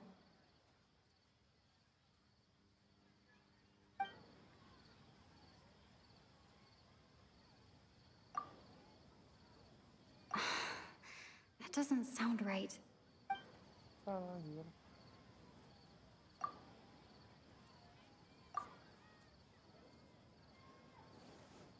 You mean the Akasha is causing our mental fatigue?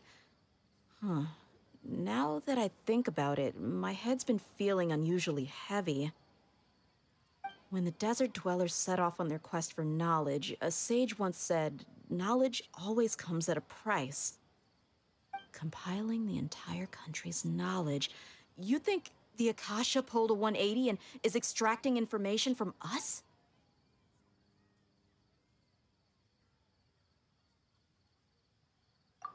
Who knows? The Akasha can put knowledge into our heads, so who's to say that it can't also poke around in there? We don't know any specifics. What's the point of doing something like that? Just think about it. If you could combine the knowledge of every single person in Sumeru, then you can basically turn Sumeru City into a single massive brain. This hive mind could make breakthroughs in problems that even the smartest geniuses can't crack. An excellent deduction. And the analogy comparing Sumeru City to a massive brain? I love it. In that case, we should take off our Akasha terminals right away. Maybe that'll solve this problem.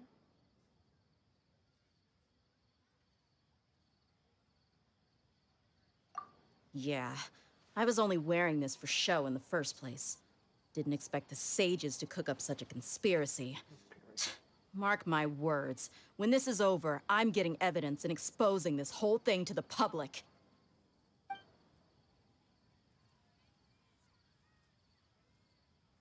How does everyone feel?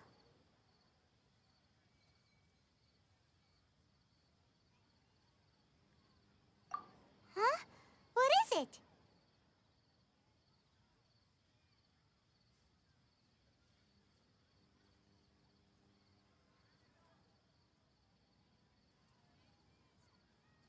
Oh, that! Paimon knows what you're talking about. It's a single soft beep that sounds like it's coming from the Akasha terminal. The sound of a beep. Could it be a prompt tone for when the Akasha is operating?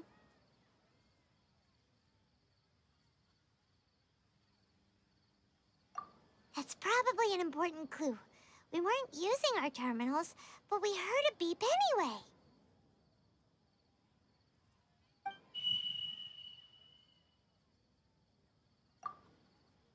Traveler, did you hear that? I heard it too. Our ears aren't messing with us. There was definitely a beep, but it sounded like it was coming from inside my head. We took off our Akasha terminals.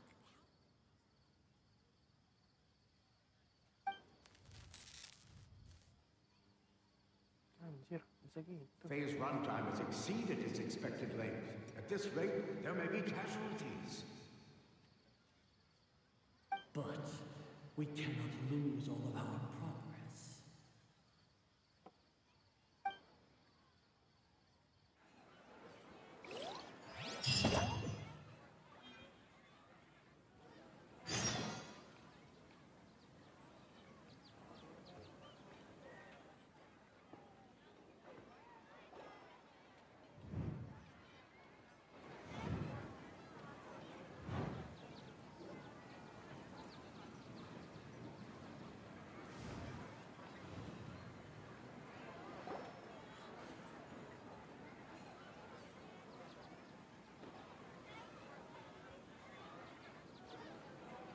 Paimon remembers everything!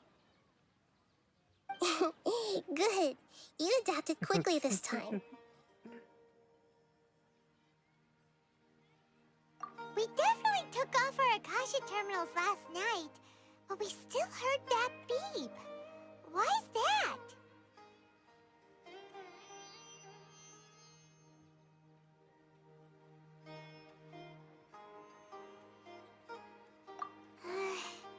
But now we can at least confirm one thing. The Akasha definitely has something to do with whatever's trapping us in this cycle. Oh, Paimon doesn't get it. Why would the Akasha go this far if all it wants is everybody's wisdom? It's extremely difficult for lab rats in an experiment to understand why they're being treated the way they are. If we're lab rats, then what are you? Nahida, you've never told us anything about yourself. I guess I'm the moon. The moon? Wasn't that the result of our divination?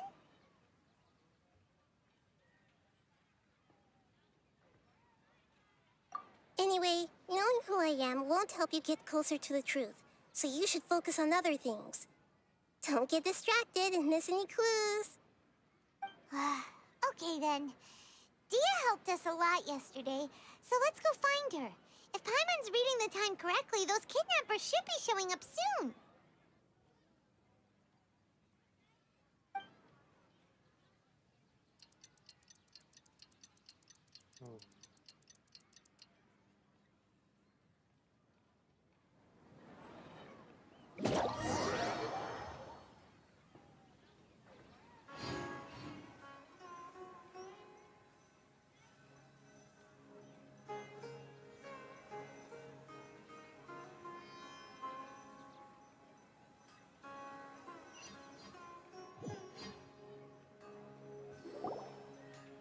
Ah, there you are. I've already taken care of those kidnappers. My lady, did you get hurt?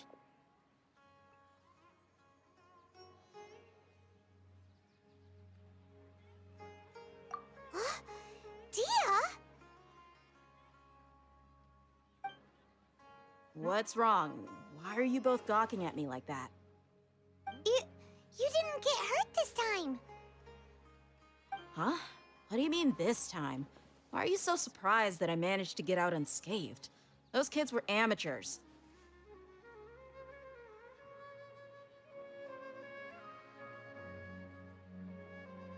Shh!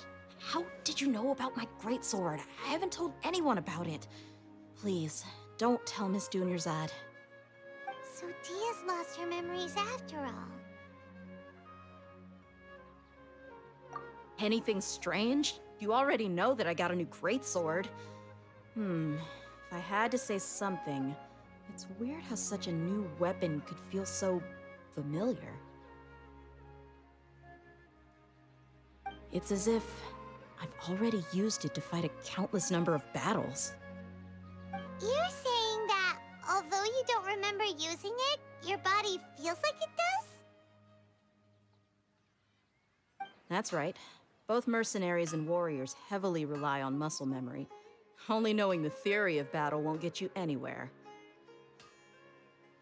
Traveler, what do you think?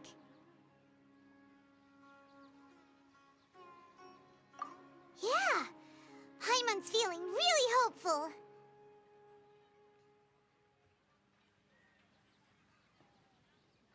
Oh, you're right! Earlier in the Samsara, something like this would have never happened. I have no clue what you two are talking about, but it's still dangerous here, so... So you want us to take Dunyarzad somewhere else to rest while you check if there are still more kidnappers around, right? How did you know what I was gonna say? Can you read minds? Forget it. Go and do your thing.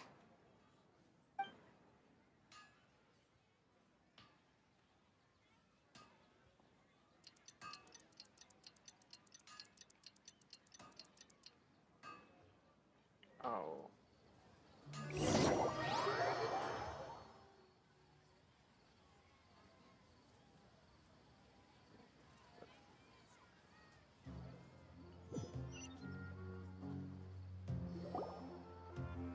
Whew. It's finally nighttime.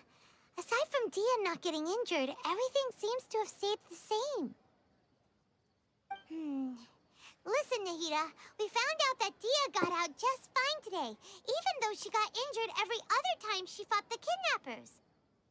Do you think the Samsara has been broken? Have we saved Dunyarzad? Really? Good job on all that progress.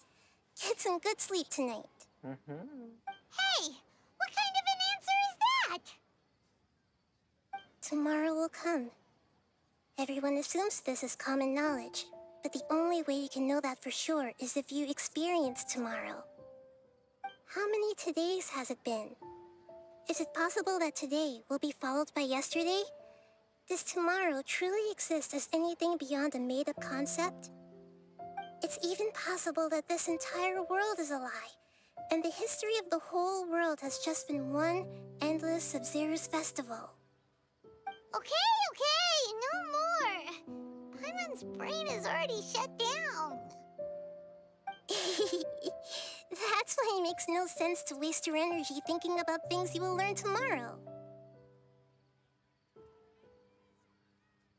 Get some good rest. You know, use the bathroom and flush your anxiety dookie away. Huh? Hold on, what did you just say? Did Paimon hear you correctly? Huh? People always say they feel a sense of relief after they take a duk-duk. That's why I suggested you could try that. Is that so strange? It's so strange and so against common sense that Paimon's at a loss for words. You were sounding kind of smart just a minute ago.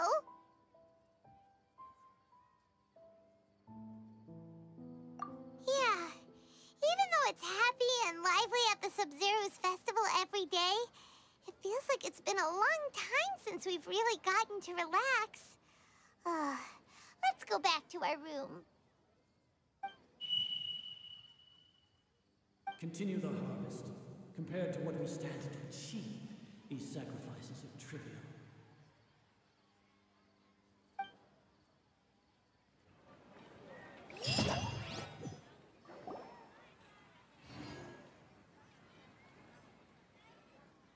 We're still in the same day. Nahida, you already knew last night that we didn't break out of the samsara? Why did you tell us? Would there have been a point? You would have spent the night with new worries, with tomorrow still out of reach. In that case, you might as well rest within that brief moment of hope. An opportunity like that doesn't come by often, and I thought it might help you clear your minds. Paimon's at the Duke did that! Whatever. Guess you were looking out for us after all. Of course. In the time we've been together, you two have been everything to me. Paimon's flattered and everything, but maybe you're taking things a little fast. What I mean is, even though I had asked you to solve this puzzle, you two are still the only ones who can see me and sense my presence. In other words, if you weren't here, I may as well not exist. That's why you two have been everything to me. Get it? Nahida's talking about confusing stuff again. Anyway, that's enough chit-chat. So, Traveler, did the new clues yesterday help you gain a new understanding of the situation?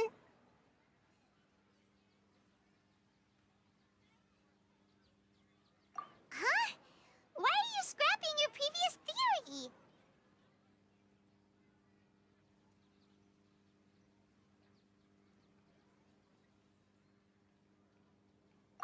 Oh, yeah! You're right! Gosh, how did we not notice that? In a simple time loop, people's physical conditions should also reset. So, what's your new hypothesis?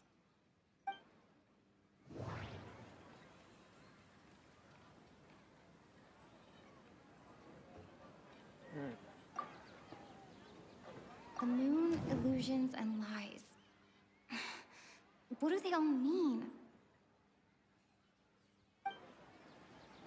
That doesn't sound right.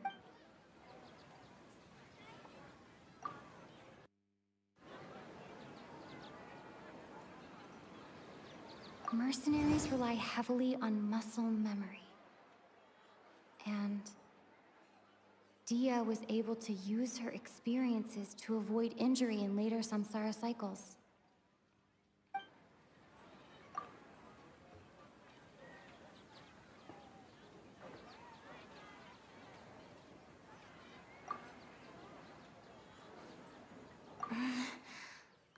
can't seem to cohesively piece everything together.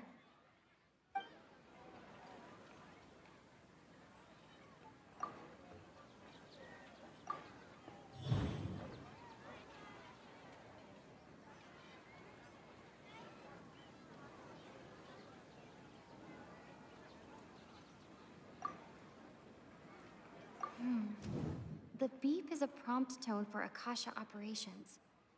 We still hear it every night, even though we removed our Akasha terminals.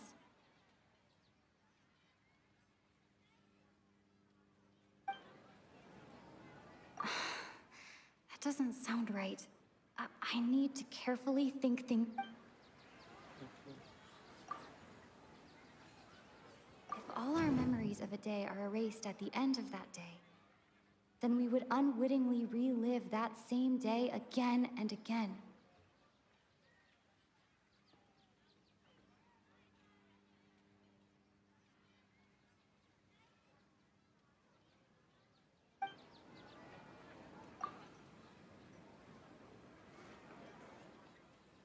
Oh!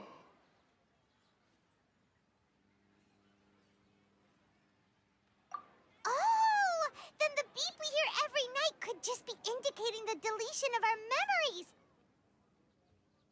That's why when we wake up, everyone thinks the Sub-Zero's festival hasn't happened yet. It's already the next day, but everyone still thinks it's the day before. But muscle memory can't be erased. That's why Dia has been getting better at using her greatsword. Now everything makes sense. A brilliant deduction.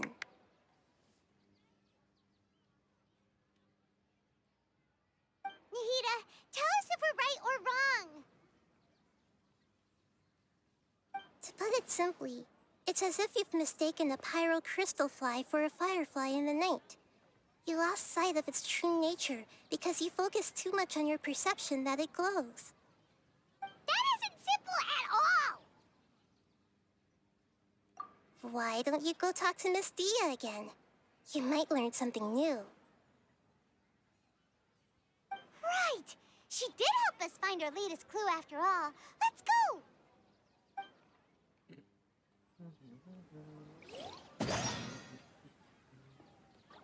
Alam banyak. Betul.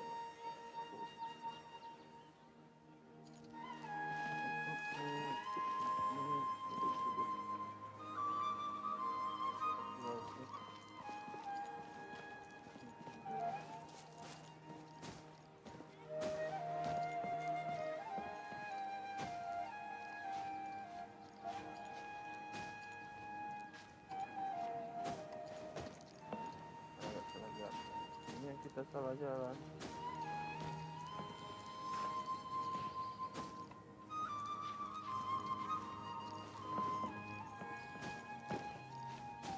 Shortcut. Shortcut. Cepat.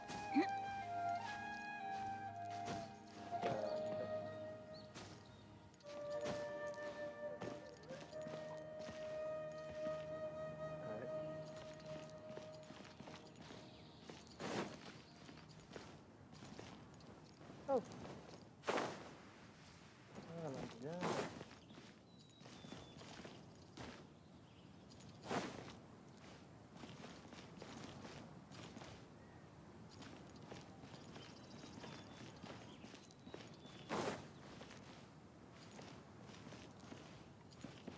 Time to act.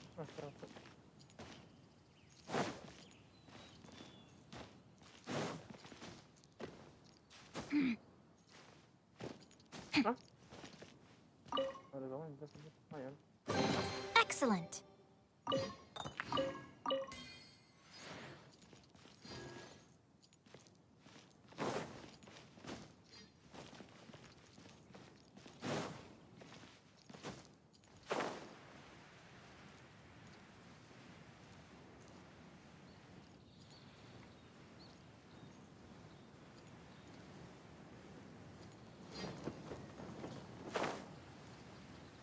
Think got it.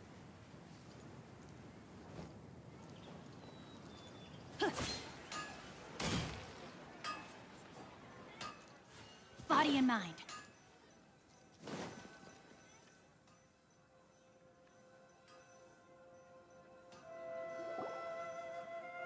There you are. Really took me a while to find you. As expected, Dia also didn't get hurt today. Get hurt? Why would I? Don't underestimate me. Well, you're still getting used to your new greatsword. Huh. Truth be told, I also think it's pretty strange. It just suddenly felt so familiar in my hands and... wait a second! How did you know I got a new greatsword to begin with? I didn't tell anyone about it. Traveler, could you explain the situation to her today? Paimon's gotten a little sick of doing it. What the hell? Oh, that works.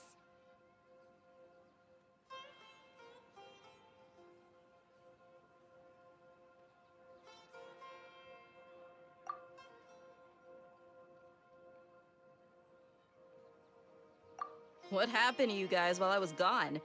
Did you get brainwashed by some cult? Don't think too hard about it. Just take what we're saying at face value. All right then, let me get this straight.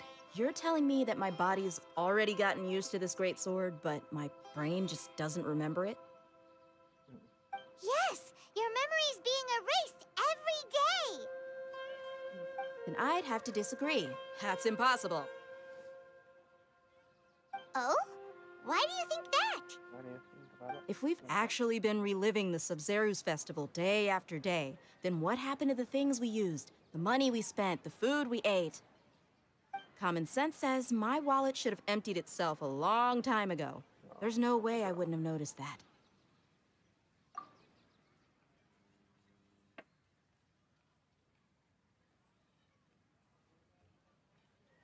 Right. They could use the Akasha to record what everyone did that day, and then use the city's resources to replenish everything. It's not very likely, but it's also not impossible. No, it is impossible. I've got proof. You have proof? Where? You two are surprisingly serious about this nonsensical discussion. Fine, I'll play along for a little longer. Come with me, Miss Dunyarzad. Please come along as well. I still can't guarantee that this area is safe.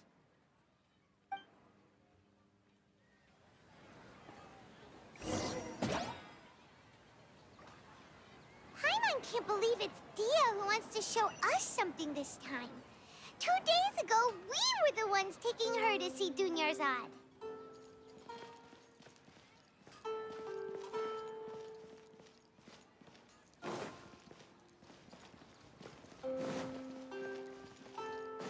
Belum juga dia menari. Time to act. Bang, menari.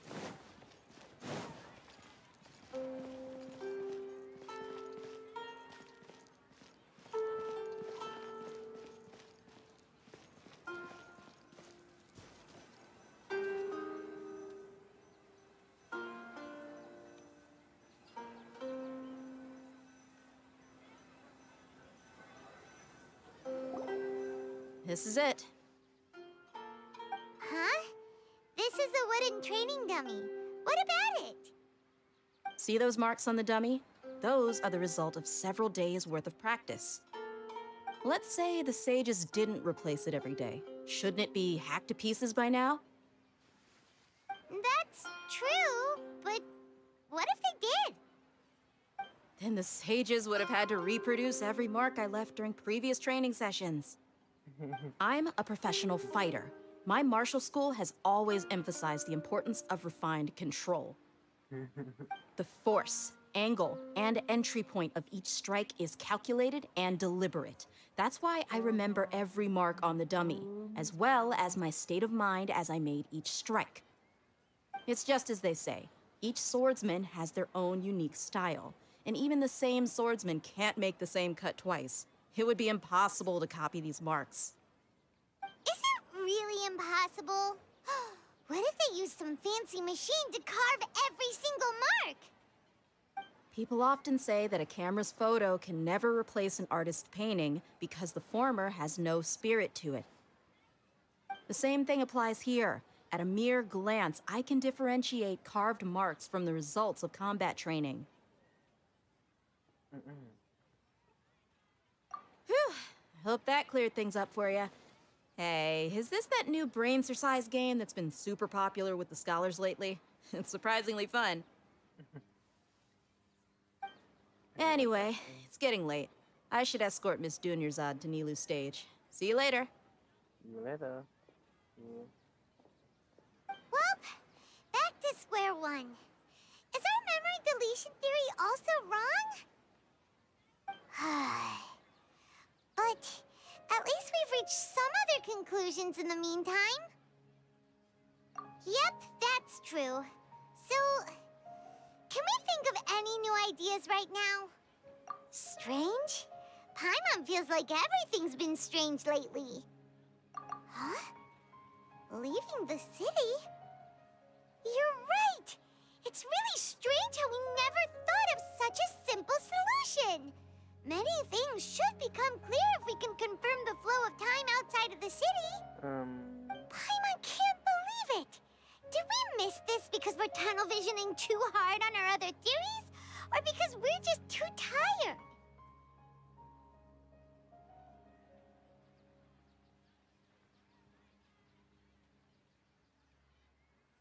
How about we go back and ask Nahida? Maybe we've forgotten something about leaving the city.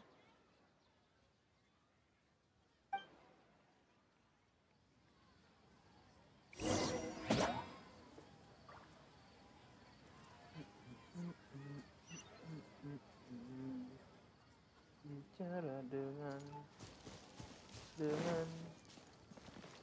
kau ilegal lagi kita.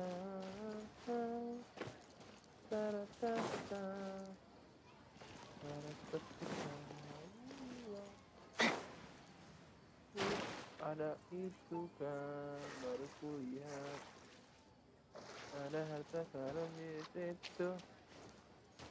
Yeah. Excellent.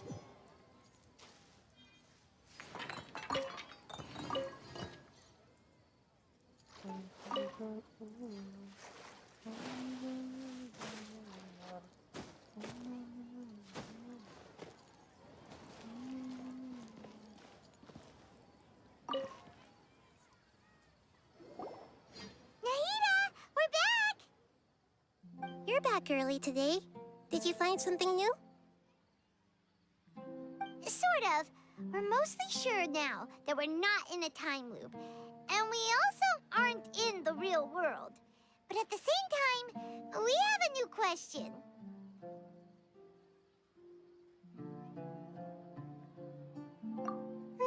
Leaving the city.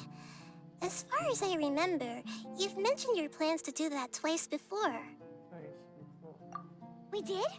But we don't remember anything. What happened after we talked about those plans? What did we say when we got back? Let me think.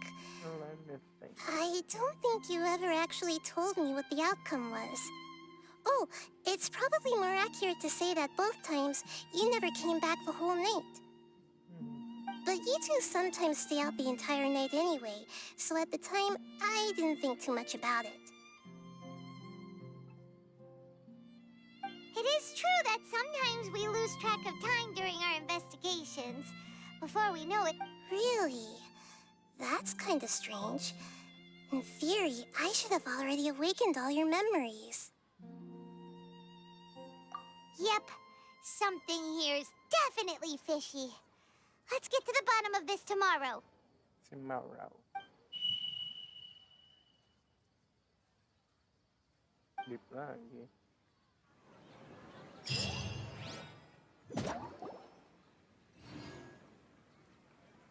Our memories are back! About that... Well, where should Paimon begin? Traveler, aside from your memories that were just restored, I have another message for you. Listen to it and you'll understand. Can't go back. There are countless spaces here. Our Sub-Zero's festival in Sumeru City is just one of them. Traveler, you should be missing 2 days worth of memories. Paimon will fill you in. Begitu loh, harus It's time to carry out our plan from yesterday. ngomong lagi. Selama ini Okay, dia let's go. doang. Sekarang dia bisa ngomong lagi. Manusia. Yuhu, ya, ya, ya.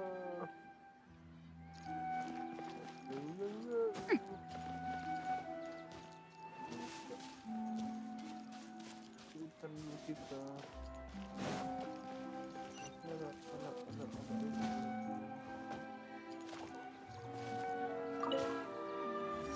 Biasanya dia selalu gitu.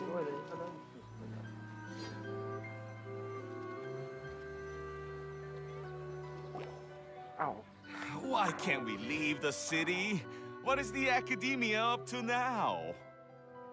Don't ask me. It's not like I can tell you anything. This is a direct order from the Grand Sage. Just wait until tomorrow. I have a real emergency. My goods have already arrived at Port Ormos. If I don't hurry, they'll be stolen. That's your problem. Make sure you make a request in advance next time.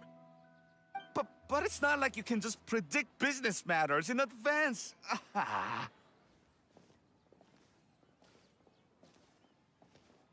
It looks like the Academia already announced a lockdown for Sumeru City today. How completely unsurprising. Let's go and question them. Hello, sir. Why can't we leave the city today? Here we go again. Don't ask me. I don't know either. We just received an order that no one is allowed to enter or exit Sumeru today. They didn't tell us anything else.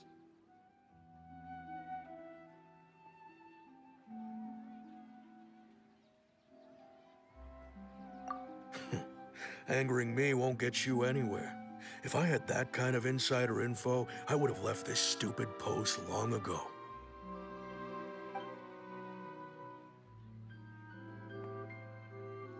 It looks like he really doesn't know. If we can't get anything out of him, let's take matters into our own hands. Why don't we climb over the walls? Those guards... This is a good spot, and the guard hasn't noticed us at all. Let's hurry! Huh? Why? Are you going to leave Paimon behind?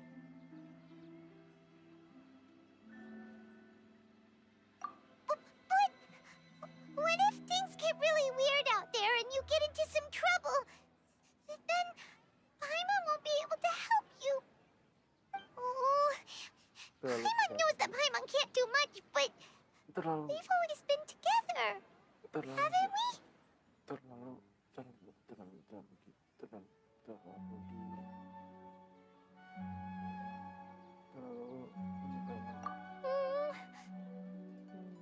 Okay. Paimon will wait for you.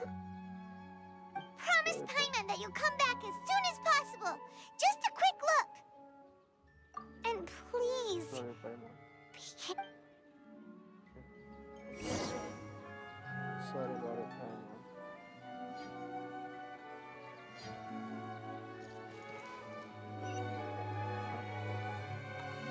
Tuh, ada?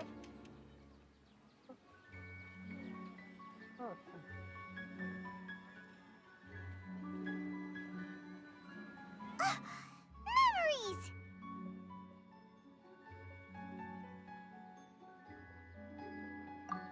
Traveler!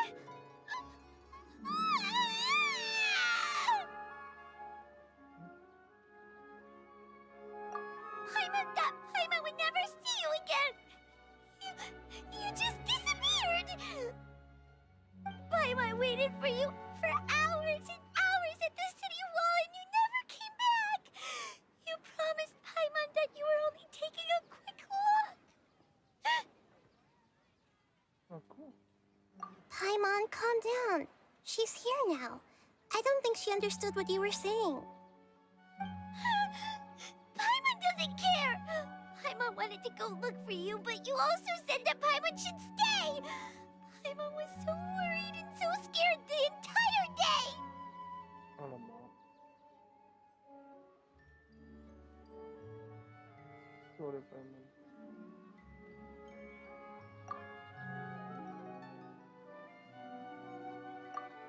Sorry, Paimon. Okay, I don't want to get Paimon will forgive you. Thank you. The most important thing is that you didn't actually disappear. Oh, Paimon was so scared that you had gone into another world. Okay, Paimon, can you tell us your perspective of what really happened yesterday? Teori tentang si Dewa Rubik itu see. dipatahkan oleh Using two Paimon people's yang different selalu perspectives. care tentang After that, you left the city. Paimon kept her eyes on you the whole time, but then you disappeared in an instant.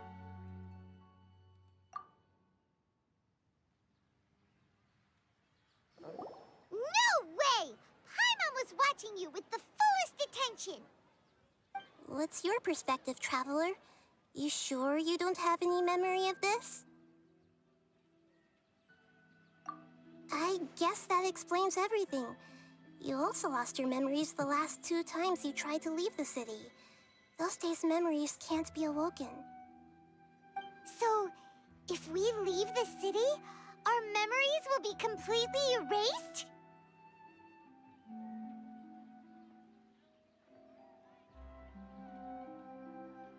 It really sounds like something big outside of the city is being hidden on purpose. But this way, we'll also never discover what's outside.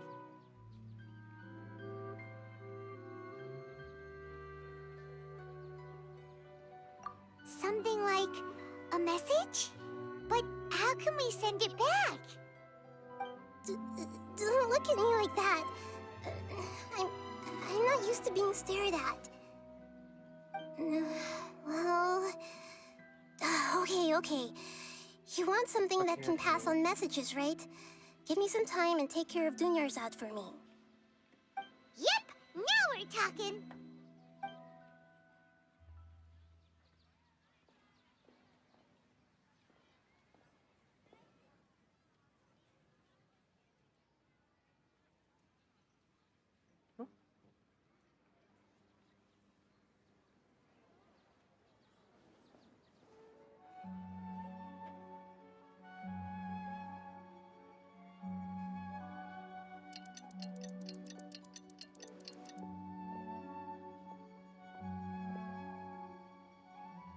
I'm done.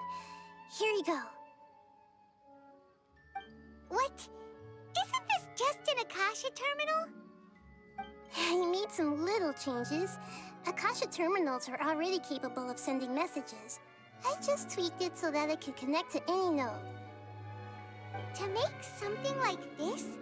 Nahida, you really know the Akasha like the back of your hand.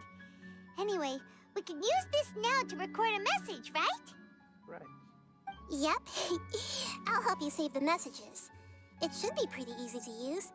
I just can't guarantee the user's status and signal coverage when they're outside the city. We'll never know until we try. At least we're taking the initiative now. Let's go then. Let's expose those sages!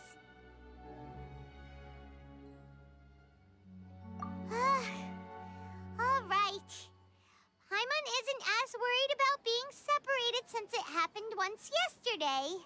But, okay. See you tomorrow, Traveler.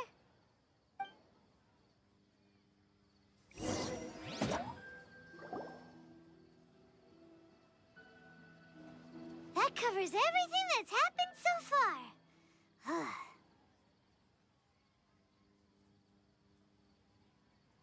Yes.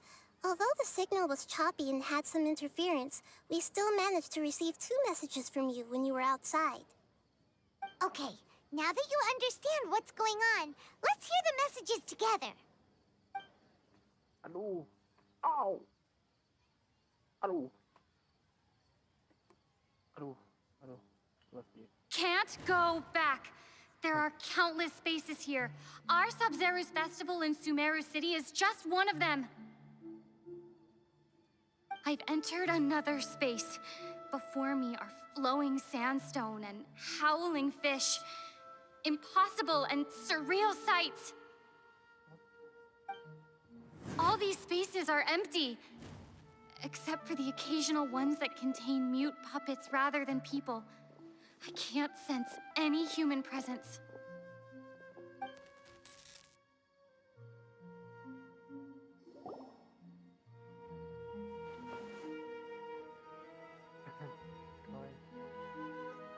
That's one heck of an info dump.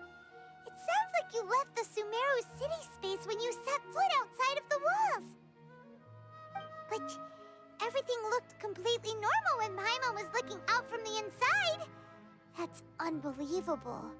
And if we take your word for it, the other spaces all had very weird contents. There's another part here. I only received it last night. These spaces have been disappearing, one after the other, absorbed by something like a sun in the sky. And now, even the final space has also disappeared. Behind me, a lot of spaces just appeared again from thin air. I get it now. Those spaces are actually...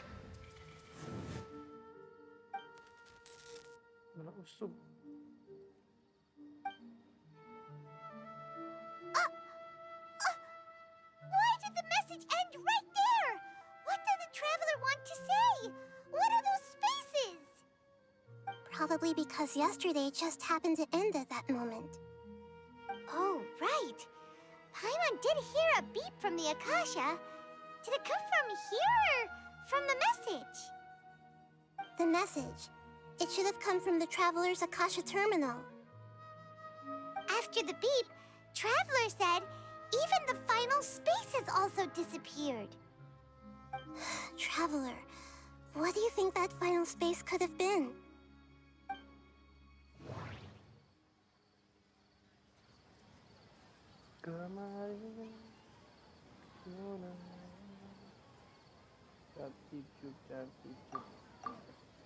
Was that space actually the real world? But wouldn't a real space just randomly disappearing like that be catastrophic? That doesn't sound right. Was that space actually the real world? All the bizarre spaces I saw outside the city had one thing in common: a lack of human presence.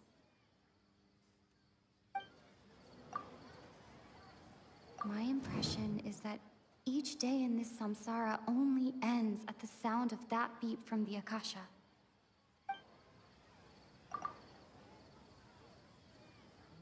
Oh, so that's what it is! After the sound of the beep, the final space, the Sub-Zero's festival, also disappears, and we're taken to the next day. Later on, Traveler also mentioned a bunch of new spaces materializing behind them. Do lots of new spaces appear every day? Paimon's head is spinning. Just what are these spaces anyhow? Well, consider this. For all the horrors of the Archon War, at its heart, it was just a game where a bunch of gods fought over 7 seats. So no matter how strange or spooky things may look on the surface, maybe all they point to in the end is a small and simple secret. Wow, the Archon War, huh?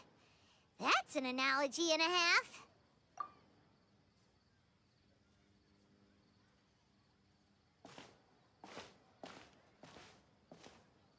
Hey, where are you going?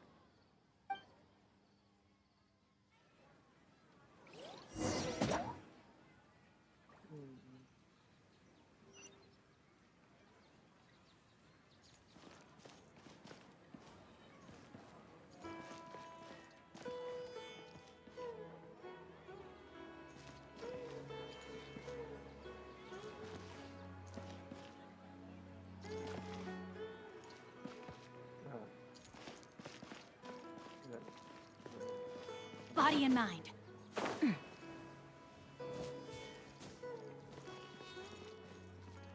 to act.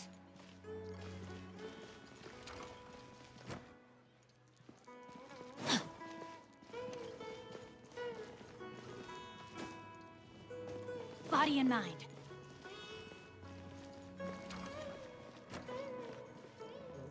Ada dua tingkat rasanya dia.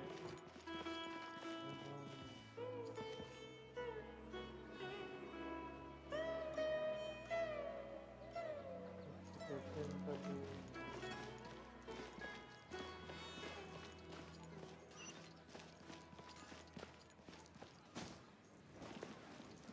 Time to act. Hup.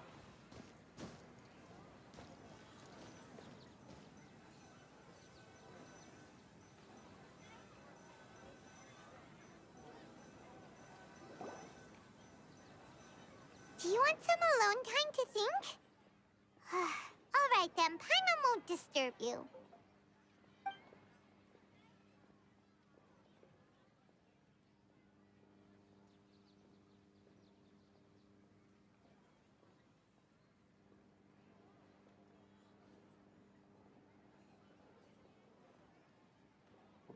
The dance of Sub-Zeros is about to begin. I'm going to go watch it. Okay. Why don't you go ahead, Dunyarzad? We still have some other stuff to do first. Okay then. See you later. Have you figured it out yet, Traveler? Time is ticking away. Awesome! What is it? Paimon wants to know. Oh, wait, no. Let's meet up with Nahida first. You can tell us both together. This time, we're gonna get to the truth.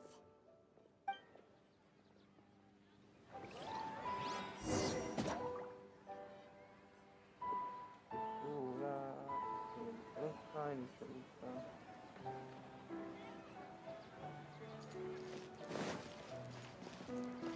Gimana ya? Body and mind. Selesai. Habis.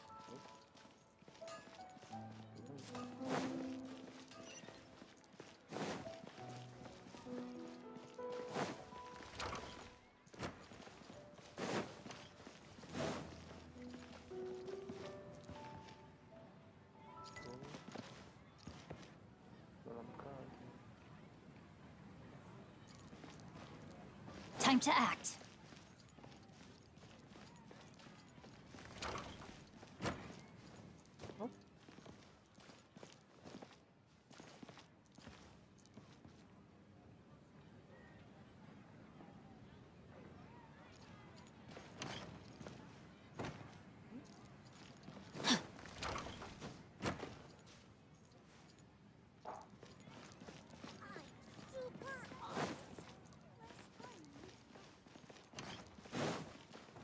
Body and mind.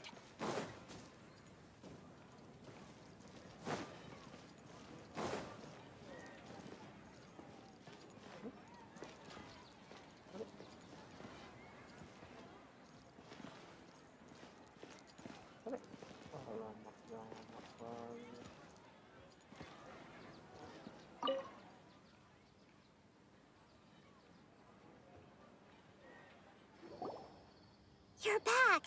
I've been waiting forever for you two. Judging by the looks on your faces, are you ready to take your Sub-Zeros exam and graduate from the festival? Okay, first off, have you discovered the hidden truth?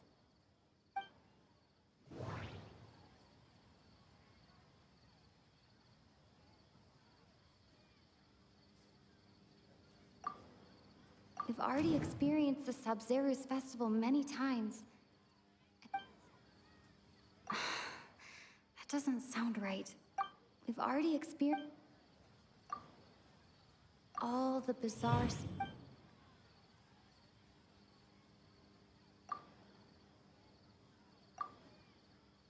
Those spaces remind me of dreams, like the one I had in the Avidia Forest. Except these have no sign of human presence. That doesn't sound right. Okay, Nahida said, the Akasha relies on the power of a gnosis to... That doesn't sound right.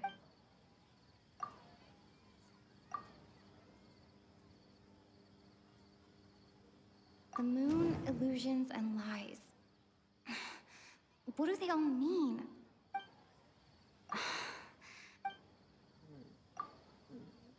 People in Sumeru don't dream. What a strange phenomenon.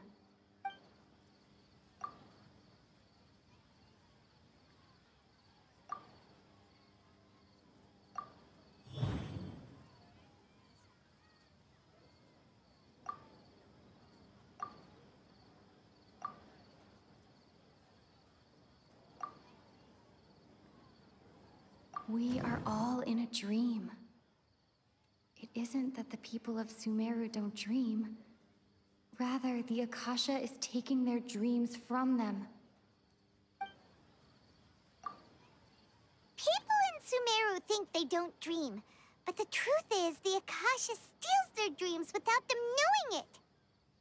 And those spaces with no human presence are stolen dreams without their host. That would explain why they sounded so weird when she was trying to describe them. Huh. So people in Sumeru do dream after all. In fact, we're all in one big dream together right now. Correct answer. Now, how did you conclude that the Akasha is capable of this?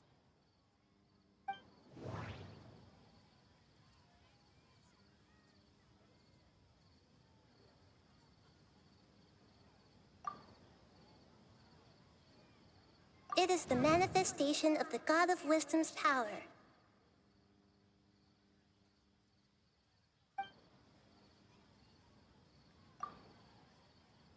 The Akasha relies on the power of a gnosis to operate.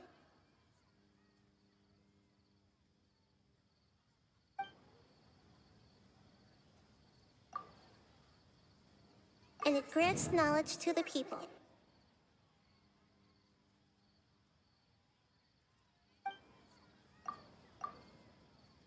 It compiles the wisdom of the entire populace.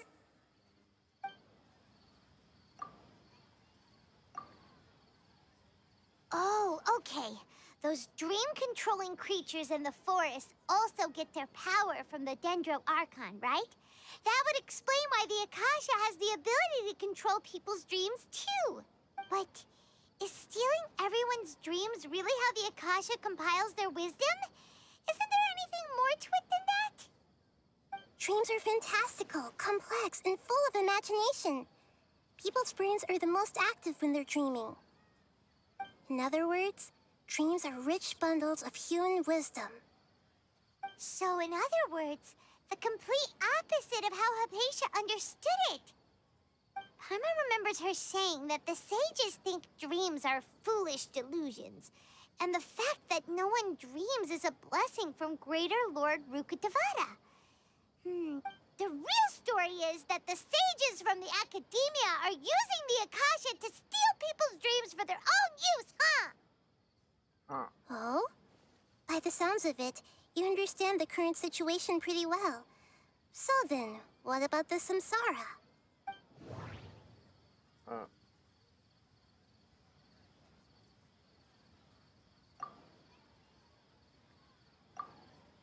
We've already experienced the Sub-Zeru's festival many times. And the...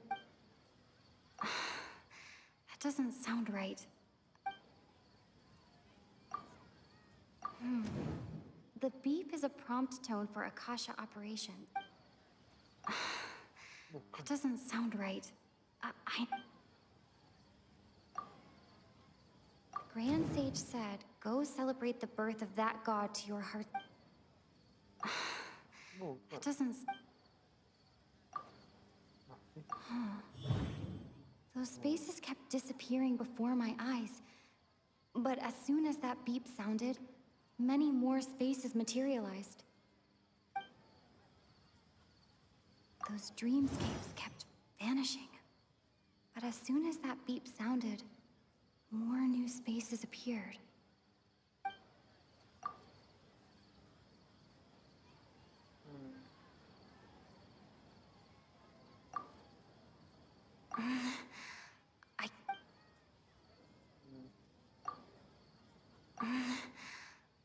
can't see.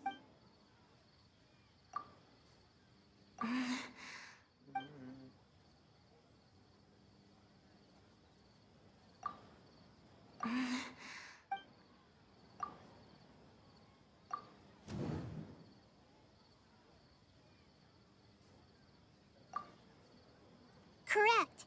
The Akasha is keeping each person's brain in a constant dream state, but also separating their consciousness from their own dream. Their disembodied consciousness is placed inside the collective dream of the Sub-Zero's festival along with everyone else's, while their now vacant dreams are harvested by the Akasha. No one is any the wiser as another day passes in the dream, and so begins another samsara cycle. People wake up to yet another dream about the Sub-Zero's festival. The dreams that belong to them are once again harvested by the Akasha, and so it continues. So, this is like a dream factory, and the Akasha is a dream harvesting machine. Did Paimon get that analogy right? Very good, Paimon. Using analogies well is an excellent habit to get into. Okay, so that beep we keep hearing is actually from our real-life Akasha terminals.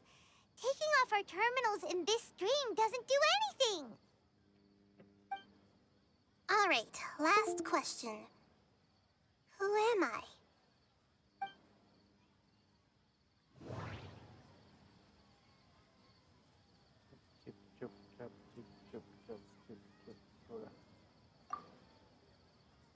They say that alchemical divination is the Dendro Archon's divine revelation. So then, if Nahida has referred to herself as the moon...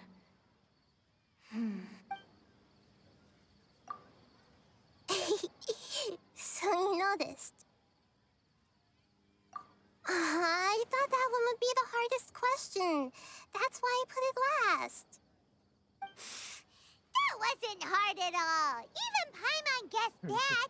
Everything about you is different. We just didn't want to expose you is all. Now that you mention it, Nahida, you've been hinting to us since the very beginning. It's funny, thinking back to when we were asking all over the place for info about Lesser Lord Kusanali. Paimon didn't expect to meet you like this. Yes, those can wait until we're back in real life. On the other hand, I'd be happy to answer any more questions you have about here and now.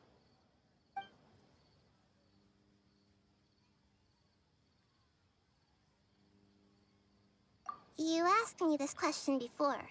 My answer was, it would literally blow your minds. Now that you know this is all a dream, this answer should hopefully make more sense. Have you heard the saying, don't wake a sleepwalker? Your notion of reality and dream would be thrown into irreversible confusion. I couldn't expose you to that kind of risk. That's why I could only give you very subtle hints and some suggestions. Deceiving the people of Sumeru with no regard for their safety. No matter what they're trying to do, this is unforgivable.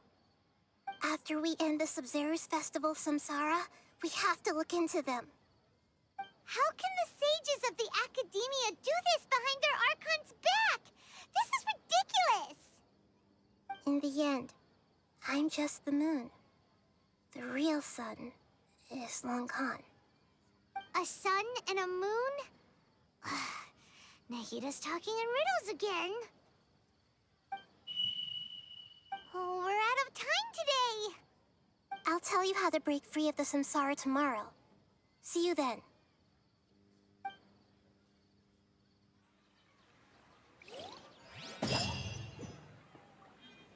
Damn. Just got dead. Ada, sampai lagi anjir. Good morning, Nahida. Wait. Now that Paimon remembers everything, should we instead say good morning, Lesser Lord Kusanali? Hey, what's wrong, Nahida? You don't look too good. I'm afraid that what you're thinking right now is correct.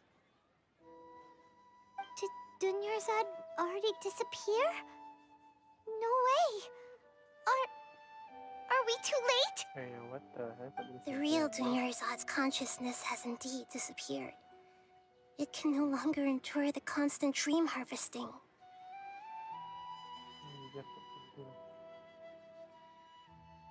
Paimon can't believe it. Wait, so what about that other Dunyarzad? Just what is she? Is she also going to disappear? She's actually something like a puppet, but not completely. The real Dunyarzad's consciousness could no longer keep playing her role in this dream. So another Dunyarzad appeared to replace her in the dream. Just like the grass and the trees, that Dunyarzad is just a building block of the dream that helps to keep it going. But personality-wise, she's nothing like the real Dunyarzad. Puppets are stiff and can't copy a living person's vitality. After all, they're just there as filler. You know, speaking of which, the old Dunyarzad might not have been too different from a puppet. Dunyarzad truly believed that she met you within her consciousness, and it was you who inspired her. So you do remember her after all. Yes. Back then, her family was overly protective of her. No one cared about her personality or thoughts. It was as if she only lived to stall her Elazar. I just gave her a little wisdom so she could look at life in a new way. So that she could be her own person. But even so, she's still...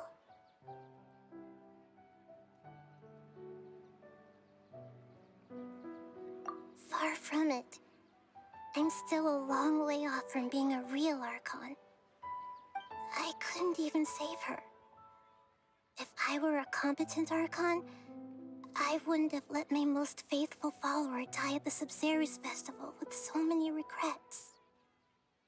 Please don't beat yourself up over it, Nahida. It's the sage's fault, and theirs alone. I'm not beating myself up. All I did was to rationally observe the distance between myself and a real Archon. Don't be like that, Nahida. Even real Archons are still allowed to be sad.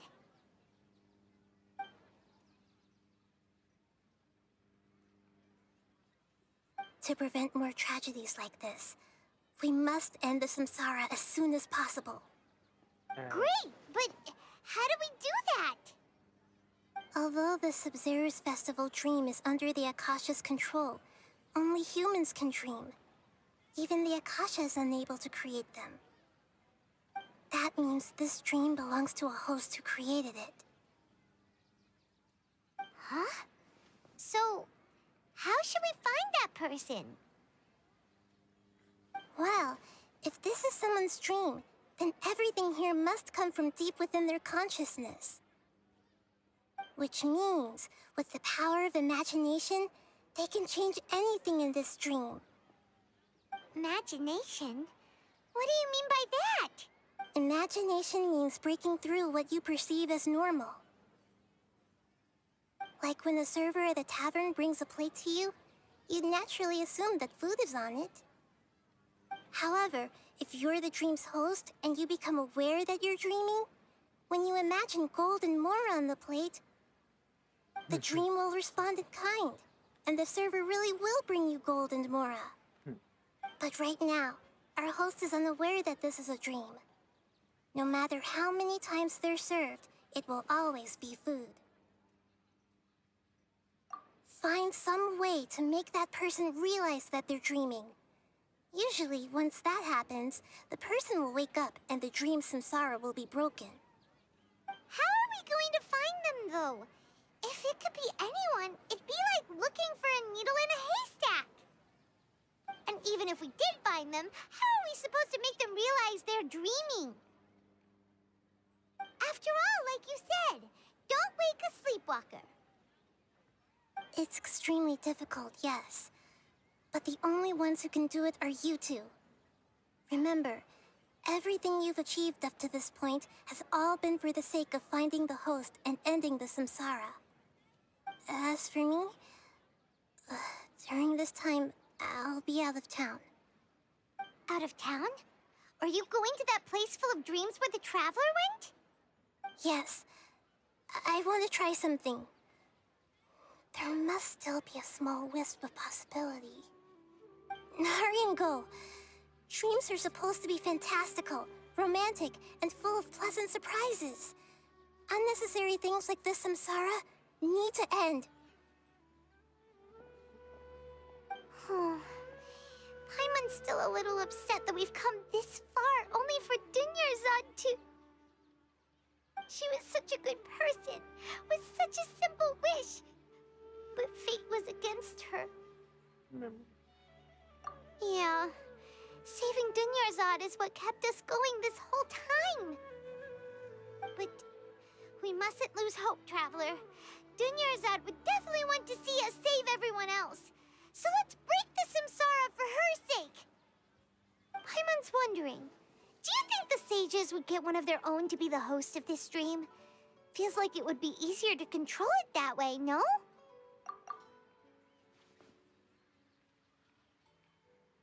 Huh.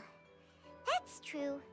Plus, the sages probably weren't counting on there being other factors beyond their control, like Nahida and us. So, who do you think the host of the dream is? Oh, that would make sense. Ferris, the Knight of Flowers, is a symbol of the whole Sub-Zero's festival, right? Pretty core character. Let's go ask him some questions, shall we? Pretty core character.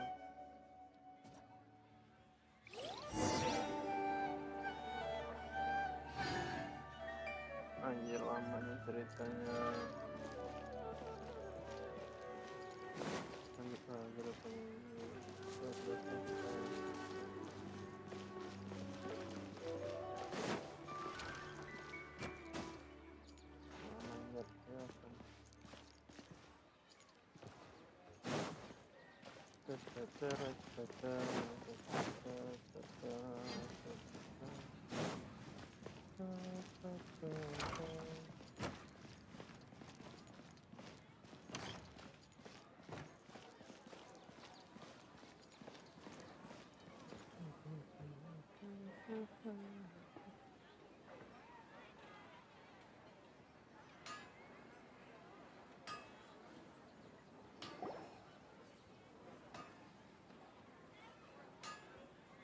You're back.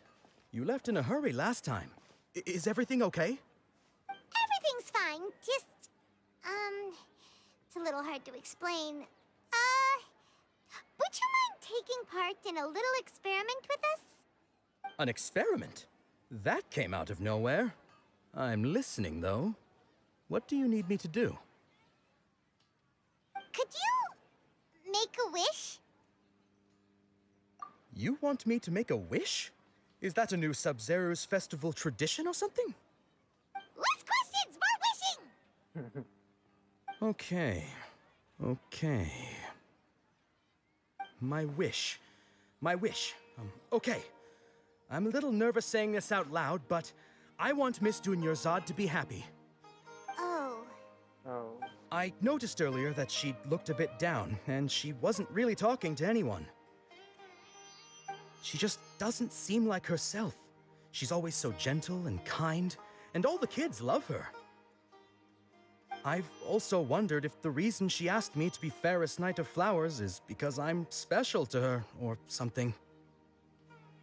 So, you have a crush on Dunyarzad? Oh, is it that obvious? After what I just said, I guess it is. When she placed the hat of the Knight of Flowers onto my head, she said to me, I want everyone to have a happy Sub-Zero's festival. What she didn't realize was that I'm not that interested in how everyone else feels. In that moment, I just wanted to be her Knight of Flowers for the rest of my life. 50 years, 100 years, I'll serve her till the end of time. Okay, yeah, that was a bit much.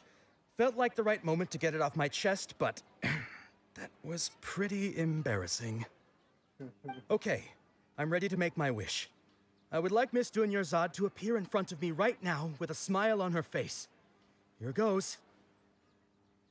Bah. Please come true. I'm gonna open my eyes. Oh, Oh, you're... What?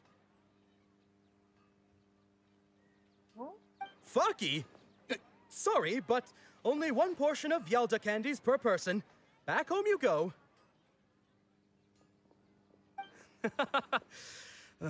Nice try, you two. Anyway, never mind. I don't need to see her appear right in front of me. Guess he isn't the host of this dream after all.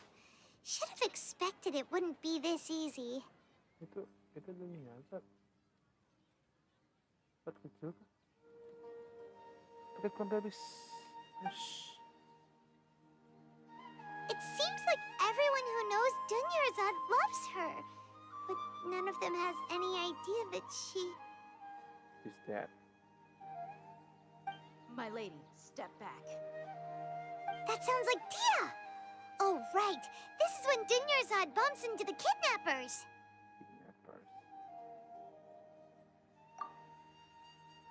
Huh? But Dia can handle them. Hey, Traveler!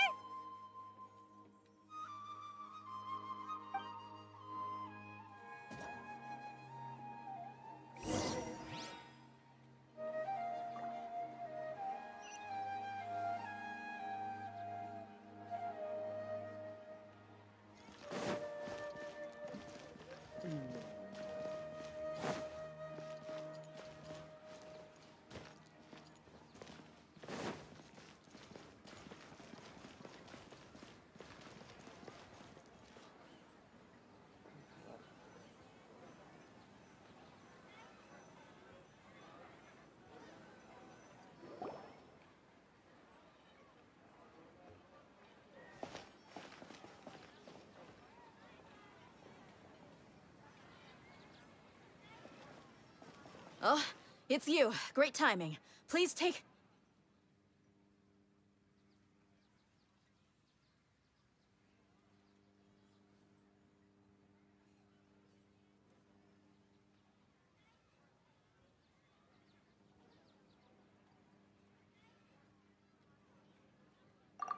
Hey, this is my job.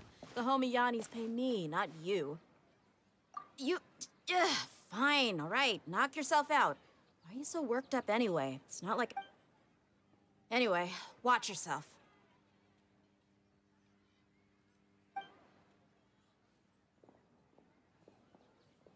So you got yourself some backup. Suit yourself. You're going down. No, what's the point?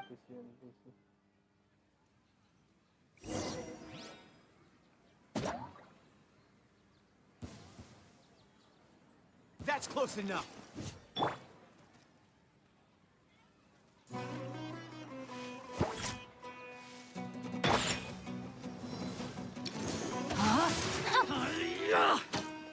Rain outlines your fate.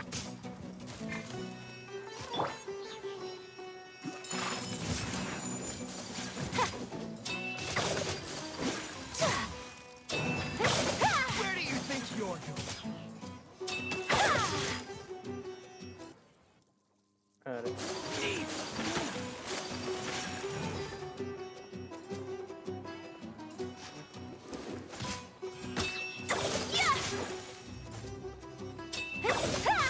I'll beat you on this one. Just following orders. No, my sword!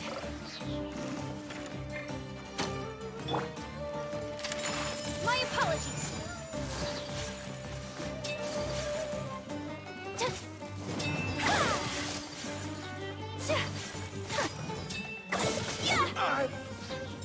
Whirling snow!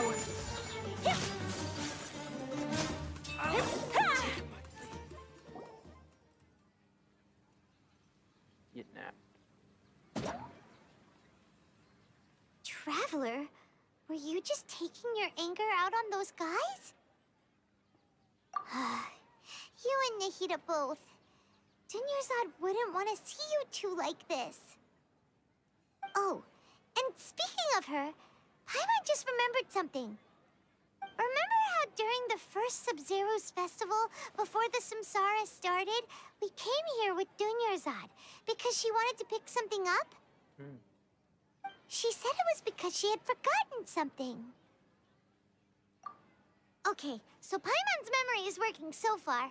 Anyway, Paimon also remembers that she is staying somewhere around here. She pointed it out to us the night before the Sub-Zero's festival. Yeah, even if it's only a tiny clue, it'll probably still help us more than this needle in a haystack search.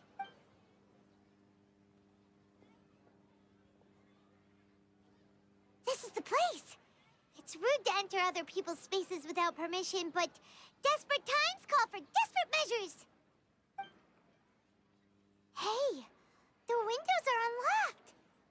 Okay, Paimon's gonna take a peek inside.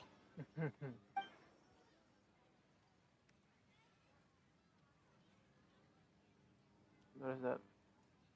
This was only a temporary residence, so there was pretty much nothing inside except this book on the table. Should we open it? Should we open it?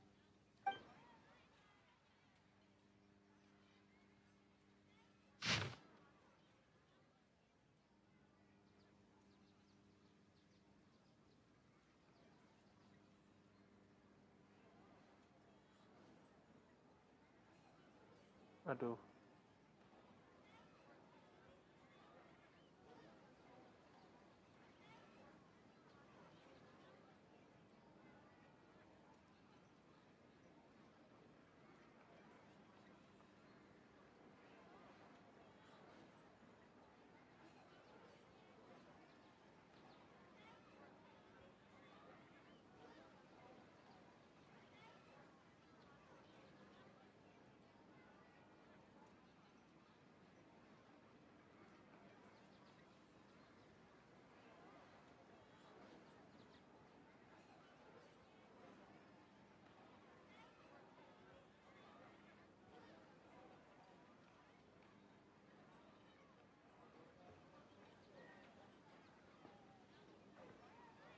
Wow. Dunyarzad wrote all of this. Sounds like she was always thinking of us even while we were away. Even though she was also busy preparing for the Sub-Zero's festival and had all her health problems to worry about. She must have wanted to give this to us as a gift on the day of the Sub-Zero's festival, right? If we hadn't found this book, we never would have known. But now that we know, we can't even thank her.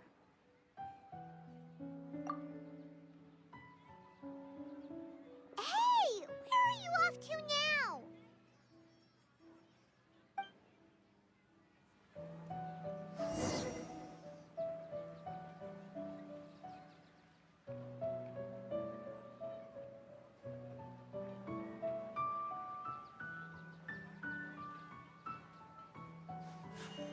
A blade embraces its duty, as a jeweler cherishes their gems.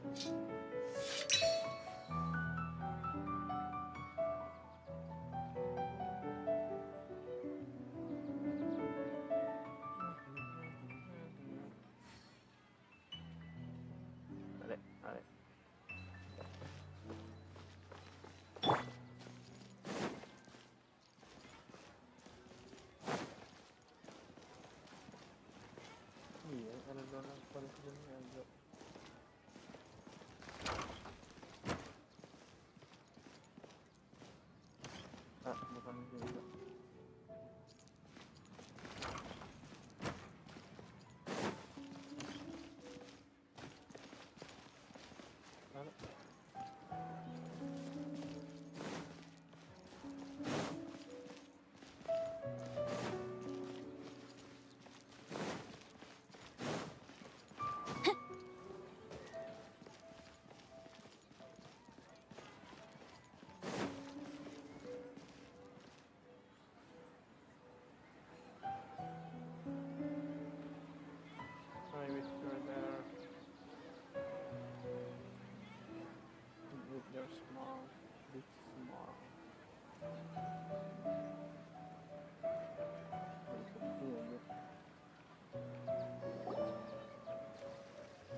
Dunyarzad's puppet.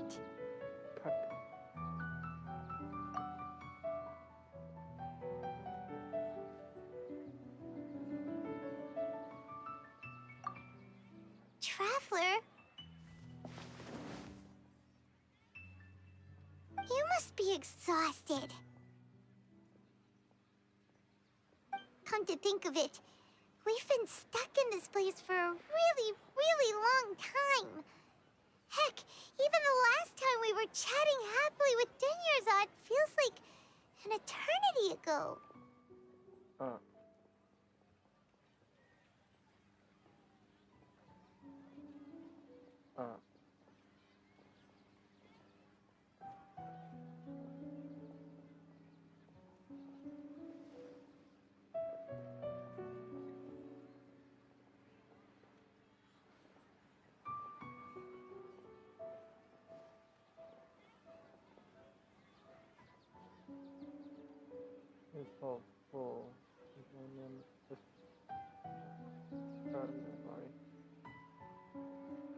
Paimon still remembers when we were sitting here, and the way her eyes sparkled when she talked about Nilou's dance of Sub-Zerus. There will always be frustrations in life, but I know that the point of living is not to leave behind any regrets.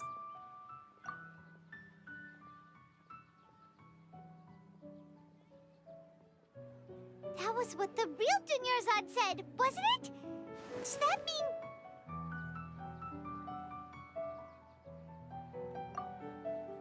Yes, Traveler. What is it? Oh, so she's still just a puppet. But just now, how come... What? Where are we going this time?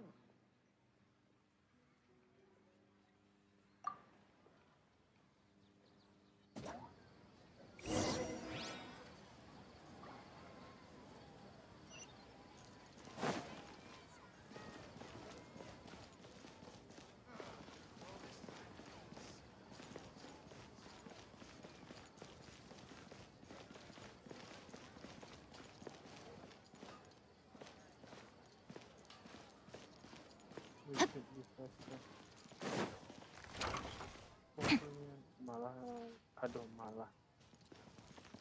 Oh,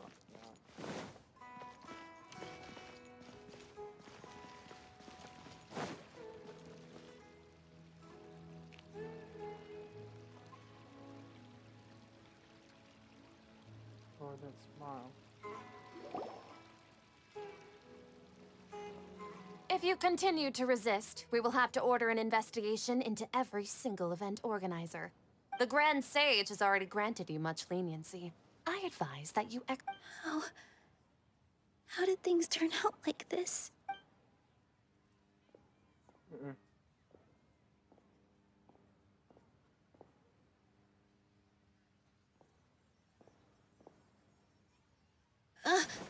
Traveler? You don't have to get involved. He's a sage from the academia. I don't want to drag you into this. Traveler? Traveler? What the heck are you doing? If you get arrested by the academia, that's another day gone to waste.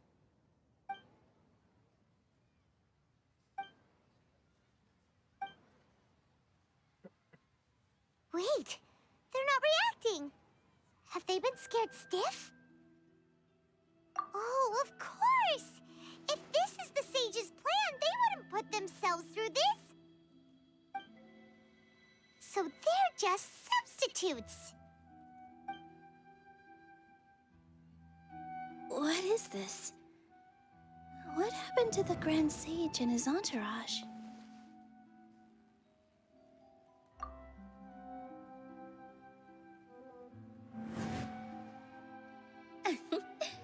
Like I said, they symbolize the goddess of flowers. It's just a shame that all the real Padisaras went extinct after her death. Yes.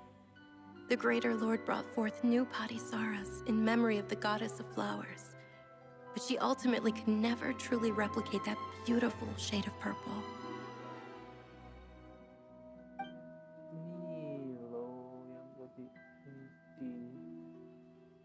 Tari Nilou. Ah, that beautiful shade of purple. Aren't these flowers real Padisaras? Just like the ones from the legend? I didn't even notice. Dunyarzad, did you find these?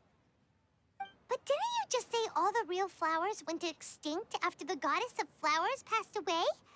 So, how? Yeah. What's going on here? Huh? You guys are acting weird. But okay, I'll try.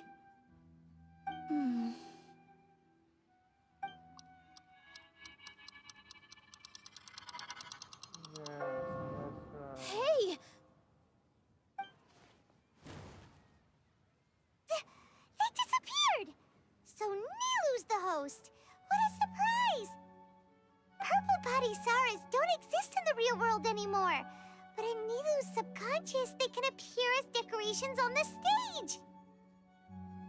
It's just like the example Nahida told us. People assume there will be food on a plate, and Nilou assumed there would be real Padisaras in the flower pots. So when you saw the flowers, you instantly knew it was Nilou? But if we want to end the samsara, we need the host to become aware that they're dreaming. How should we make Nilou realize that? Am I dreaming? Huh? So I'm right. Is this Lesser Lord Kusanali responding to our celebration of the Sabzeruz festival? Wrong guess, but you aren't completely wrong either. The point is, what made you think this is a dream? As far as you know, people in Sumeru don't dream, right? Yeah, but have you heard the tale of the first sage? To prevent a calamity, he went on a journey to find the Dendro Archon. Ooh, sounds familiar. Dunyarzad told us a story like that when we first arrived in Sumeru City. So it was about the first sage, huh? Yep, but in the part you heard, he hadn't become the first sage yet. There's more to the story. His piety and wisdom were acknowledged by the Dendro Archon, and she finally gave her blessing to him. All kinds of spectacular scenes appeared in front of the first sage, as if all the knowledge in the world was being painted onto a canvas right before him. He was captivated.